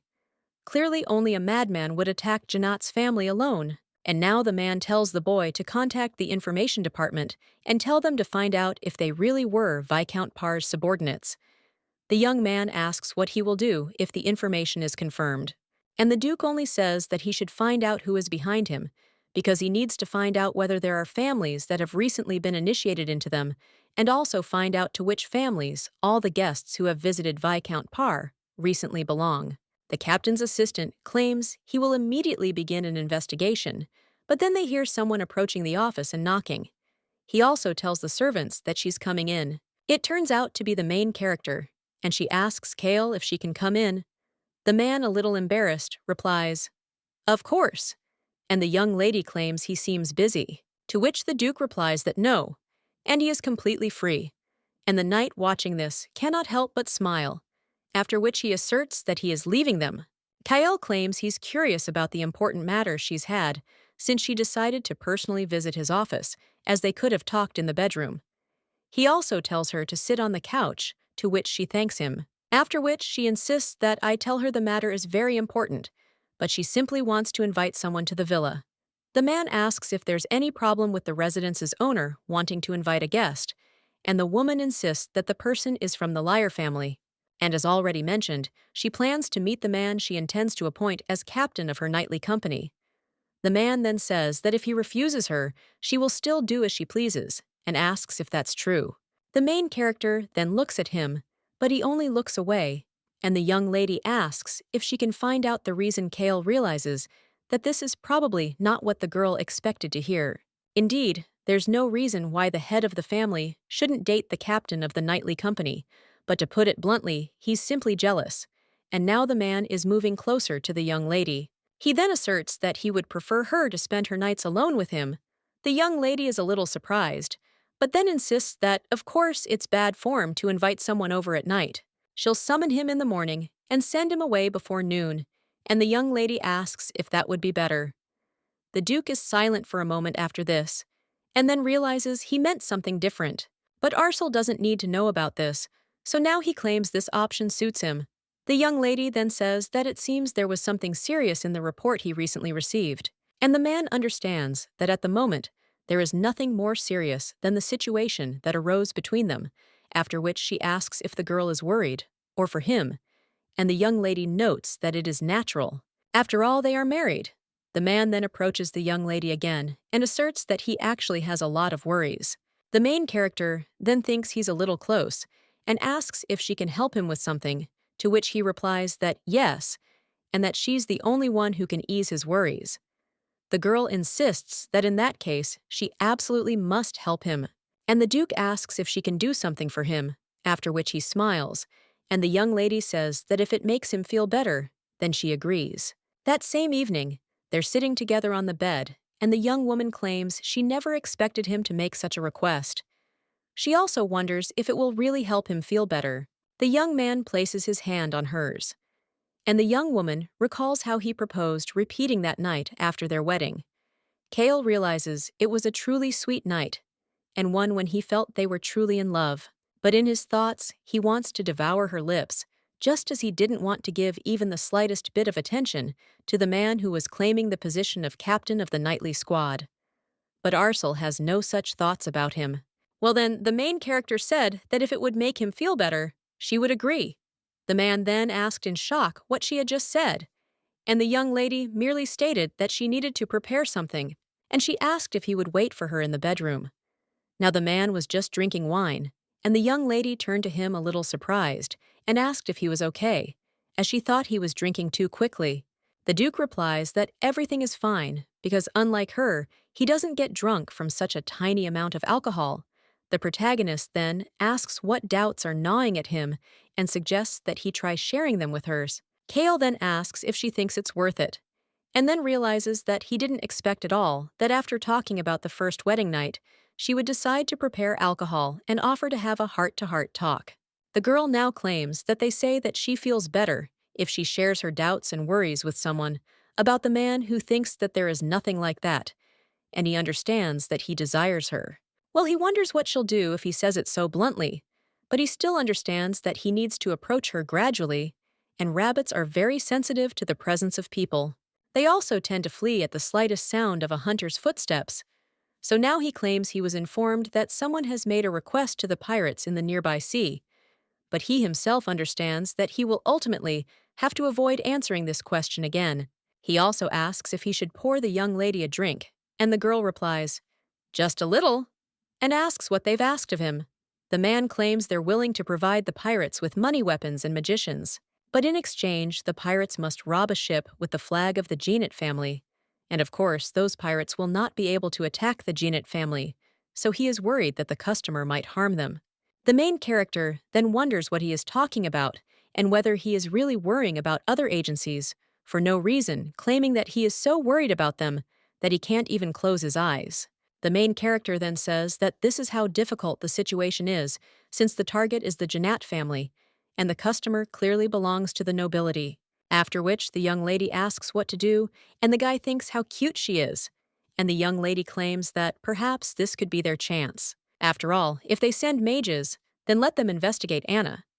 The man claims this is definitely a good way to kill two birds with one stone, and the young lady asks if this is true. She also understands that from the conversation it follows that he confidently said that they would send support for the mages, and since they are pursuing a clear goal, this means that talented mages will clearly be sent, and they have no reason to refuse to use them since there are no mages on the island. After which, the young lady pauses for a moment and asks if those people will really be plunged into eternal sleep.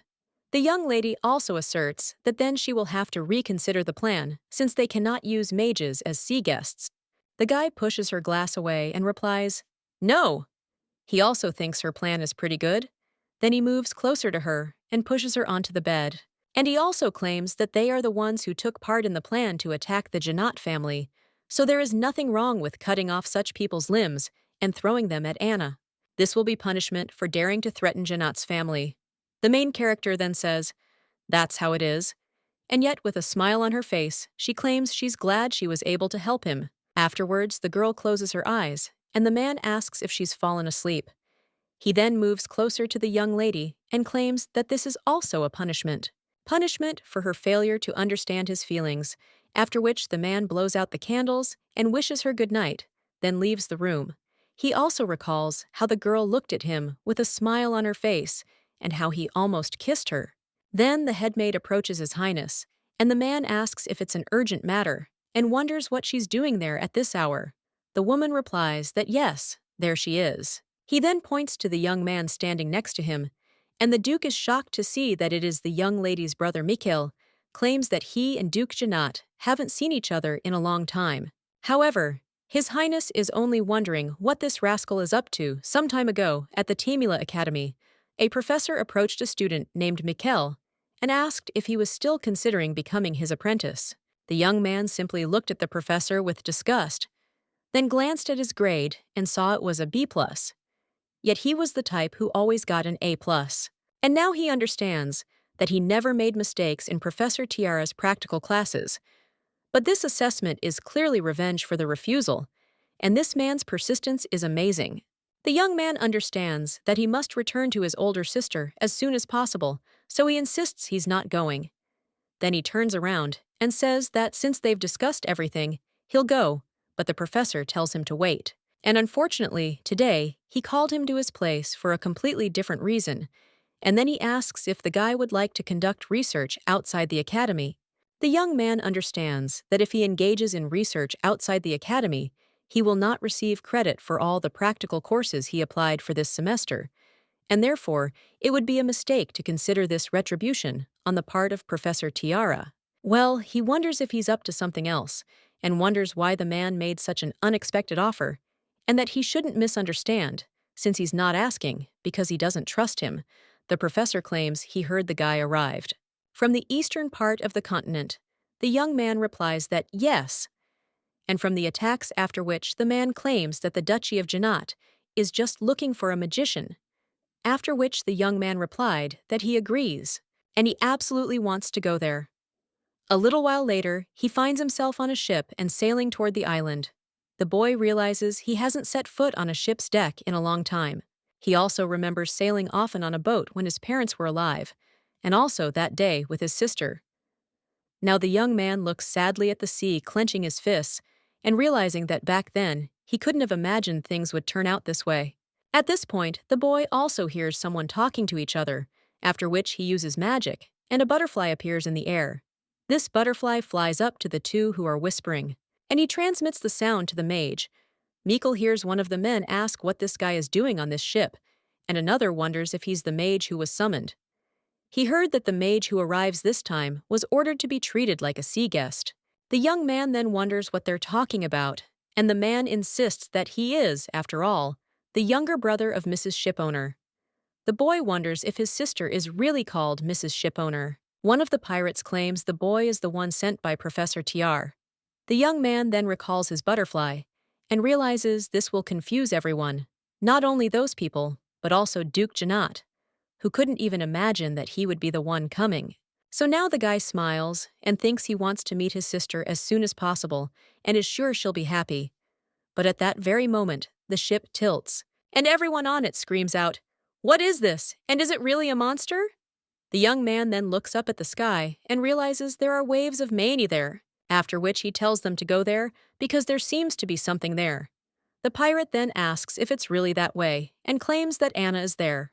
The young man wonders what this is, and another pirate claims that this is the place he was tasked with exploring, and Mikkel wonders if this is why they were looking for the magician. But then a very large wave moves towards them, and one of the people on the ship screams that a tsunami is approaching. Mikkel then uses his powers and lifts the ship into the air, after which the tsunami passes by. Meanwhile, the young man merely addresses the operators and asks them to tell him, which way is Janat's mansion? And now he just looks at the Duke, who asks why the hell the guy is there. The young man claims he heard he was looking for a mage to explore a certain sea region, after which he says no. And it seems they were talking about Anna Kale. Says he doesn't understand how the guy knew about Anna, but there's no need for him there, and it's none of his business, so let him go back. The blonde claims that he heard from the professor that he needs a wizard to constantly examine Anna, and this sounds like something very serious, so he asks if the man can handle it himself if he refuses the help of a magician. Kale asks if the guy really wants to stay in the mansion so much, but he himself didn't even attend his sister's wedding ceremony properly. The young man then clenches his fists and claims that this is why he wants to stay there longer, in order to make sure that after his graduation from the academy, the man will definitely divorce Arsel. The Duke then claims that it seems he has already made it clear that he is not going to do this, and Mikkel claims that if he wants to plunge into eternal sleep, then he should continue to stand his ground. His sister definitely does not want to be married to a dead man, and he thinks she won't shed a tear at the Duke's funeral. Mikkel also asks with a smile on his face, isn't it important that the little sister misses her little brother madly, and that he loves her? He should only think about his sister's happiness. The Duke then sighs and thinks he wants to rip this guy's head off right now. The next morning, the main character asks if a tsunami really happened and wonders if everything is okay. The maid replies that yes, and fortunately, they say that, thanks to the high breakwater, the damage was minimal, but there was no way to help the people who were outside it. The protagonist then realizes that the book described the damage caused by the massive tsunami to the Eastern Sea as indescribable houses along the shore were destroyed and swept out to sea, leaving only their foundations. Of course, many others were plunged into a crippling sleep. However, the nobles who were not harmed were preoccupied with the destruction of Kale. They merely spoke of how even Duke Janath, the so-called guardian of the Eastern Sea, could not prevent natural disasters. And now the main character thinks that this time they won't be able to bare their teeth like that, and of course, she's a little worried about Kale's reaction. But now she claims that she's glad that the damage was minimal. The maid replies that yes, and now the residents of the feud are busy praising the sage and the Janat family. The protagonist only smiles after this, realizing that she has saved many lives, and that the Janat family will now also bear the costs of the Tinta forest. If it is cleared out in time, and the gold mine is captured, then the Liar family will never know the need for money. This girl says that the woman should order that more attention be paid to the victims, to which she agrees, and says that it will be carried out. The main character also looks at the bed and realizes that she is sure that yesterday, after drinking wine, she fell asleep with Kale, but she wonders if it turns out that he didn't sleep there. And it's not that she's worried about his ass on a cold night, but rather she's afraid that she might throw him out and go to bed again, and now she's asking where Kale is. But when the maid looks away, the girl wonders what kind of reaction this is. The woman claims he greeted a guest and is busy dealing with the aftermath of the tsunami. The main character understands that she has no idea how she appeared before him yesterday, but first she needs to meet and talk to him about business. And the young lady asks if it turns out that he is now in the office, because she will need to go to him. But when the main character opens the door, he sees his brother in front of him, and a little while later, the three of them are sitting at the table. Arcel asks if he came there to investigate Anna. The young man with a smile on his face replies that, yes, that's exactly it. Meanwhile, the Duke gloomily sips his tea, and the main character tells the young man to wait, and he remembers how the Duke told the servants to take the magicians as sea guests and send them to Anna. So now the girl looks at the Duke in shock, wondering if he'll really treat Mikkel like a sea guest. Kale merely asserts that the plan had to be abandoned, after which he grabs the young man by the robes, and he asks how he can send his wife's beloved brother to Anna as a sea guest. The blonde man is only angry after this, but insists it's true, and he agreed to cooperate for his sister's sake. The main character then wonders if that's what they call grabbing someone by the lapels, after which she says what a relief it is, but then turns to Kale and asks if it would be okay if Mikkel found out about Janat's family. The man then asks if there's another option, and if he just needs to keep his mouth shut. He also recalls how he talked to the guy yesterday and insisted that he could only stay there under one condition, and he's forbidden to tell outsiders about the Duchy of Janat. The boy then asked why he should fulfill this condition, and the Duke replied that it was because Arcel would hardly want to see the lifeless body of his younger brother. And the young man is now wondering if this man thinks he'll just fall into eternal sleep. Meanwhile, the main character turns to her brother and then places her hand on his, and he claims that he must keep secret everything he learns about the Duchy of Janat, and she asks him to. The young man is a little embarrassed after this and says that of course he will do it. The agency claims that it is immensely glad that the guy made such a promise, and the main character also thanks him. The young man realizes this game is against the rules, and what the hell kind of secret is this that makes him go so far? The brunette then turns to Arcel, and they say a huge tsunami hit the coast yesterday morning, and he was informed that the area where the breakwater was located would be safe. The young woman claims this is truly joyful news, and the man claims he's genuinely curious. How did she find out about everything? And he understands that his fate is to find out this secret. But no matter how much he asks, he is unlikely to get an answer, and the man wonders how deeply he must penetrate her heart for her to share her secret with him. Now he also claims that he has also ordered the purchase of the Tinta forest. The Liar family will also be responsible for the management fees as promised. Mikkel then asks if they mean Tint is a poisonous forest. The girl replies that this is true and that she bought it, and also thinks this place will be an ideal research site for him. But she herself thinks that in truth he was bought because of the gold mine it contains. The young man, meanwhile, says that sister is the best, and the Duke at this time turns to the girl and says that the one she wants to make captain of the nightly detachment of Liar has also arrived. The main character then says that this is Khan, after which she rises from her seat and claims that she cannot meet him in this form. She also needs to change her clothes urgently, after which she leaves these two in the room, and they are silent for a while. The young man then turns to the Duke and asks if he's about to leave, but the man merely asks why he should leave the reception room of his own villa. Mikkel insists it's the Liar family's business, and the Duke claims that the affairs of the Liar family are also the affairs of the Janat family. The young man then cries out that when he graduates from the academy, all this will end. A little while later, the main character returns to the room and asks if they have been waiting for a long time. The two guys seeing her are a little embarrassed, and the main character also turns to the knight and tells him to go inside, after which he does so, and the young lady claims that she just ran into him on the way there, and that he is a knight of the Liar family named Khan. The man seeing the Duke is a little surprised and asks if this is His Highness Duke Janat. He also claims to be a knight of the Liar family named Khan. The Duke then examines the boy, and he understands that he does not bow to anyone who is not his master, and he did not think that he saw a well-bred knight in front of him. But the problem is only in swordsmanship. Kale then rises from his seat and declares that he will leave them as he has some business to attend to, and they can talk calmly.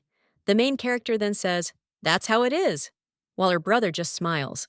And with his whole appearance, he seems to say that the Duke was a failure, and also says goodbye to him. The man then passes by the knight and then leaves. Then he addresses Shiata, and he tells her to gather information about the Tinta Forest and whether there's anything valuable there besides the poison. He tells her to investigate all the goods circulating along the Liar family's trade route and find out what products they mainly distribute, and also learn a little more about the Liar family. The knight at this time asks whether the lady really wants to appoint him as captain of the Liar knightly squad, and he asks how he can assume such an important position. The girl insists that of course she's not asking him to immediately organize a knightly troop and assume command, but let him just start preparing everything necessary to become captain of the night squad before she heads to Liar's residence. And let the guy not worry about the financial part, and just slowly recruit talented people. After all, she knows that, at the academy he graduated from, he had several people who were close in spirit, and especially among them, a man named Dane stands out. After this, he's a little surprised, and wonders how the lady knew about him, and whether she's already studied his entire circle. After which, he claims that the problem is that there are times when he behaves somewhat inappropriately, so he is wary of bringing him to the mistress. However, the girl says that the guy should bring him anyway because she needs him. Or to be more precise, she needs the information guild run by his family. The guy then asks if Dane really does something like that, and the girl replies that she is sure of it, and that the family's financial situation has simply been undermined by a lack of money. The reason why Janat was able to quickly take control of the Eastern Sea and dominate the area as a pirate and as a guardian of the Eastern region was because he paid special attention to information despite having enormous military power. A group that collects and processes information is something the Liar family does not have. And then she remembered that one of Khan's classmates was originally named Dane, and he was the prominent head of a declining information guild. Dane's family faces bankruptcy, but the future could be completely different if someone provides them with financial assistance. The guy then says that it will be done, but the lady says that the academy he graduated from is located in the central part of the country, so he knows nothing about the Eastern Sea and the surrounding areas of the Liar family's possession. The main character says that it's okay, because from now on the Liar family will not use sea routes, and for the protection of the family. She needs people from the central part of the country, those who are like her in spirit, and who can rebuild the county of Liar. The young man then asserts that he dares not doubt the abilities of the head of the Liar house. After all, Liar is a family with strong roots. At this point, the protagonist understands the situation.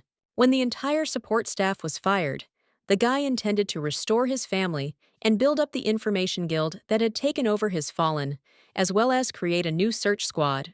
At this time, the young man claims that there is a problem with financing, but the girl says that he does not need to worry about this at all.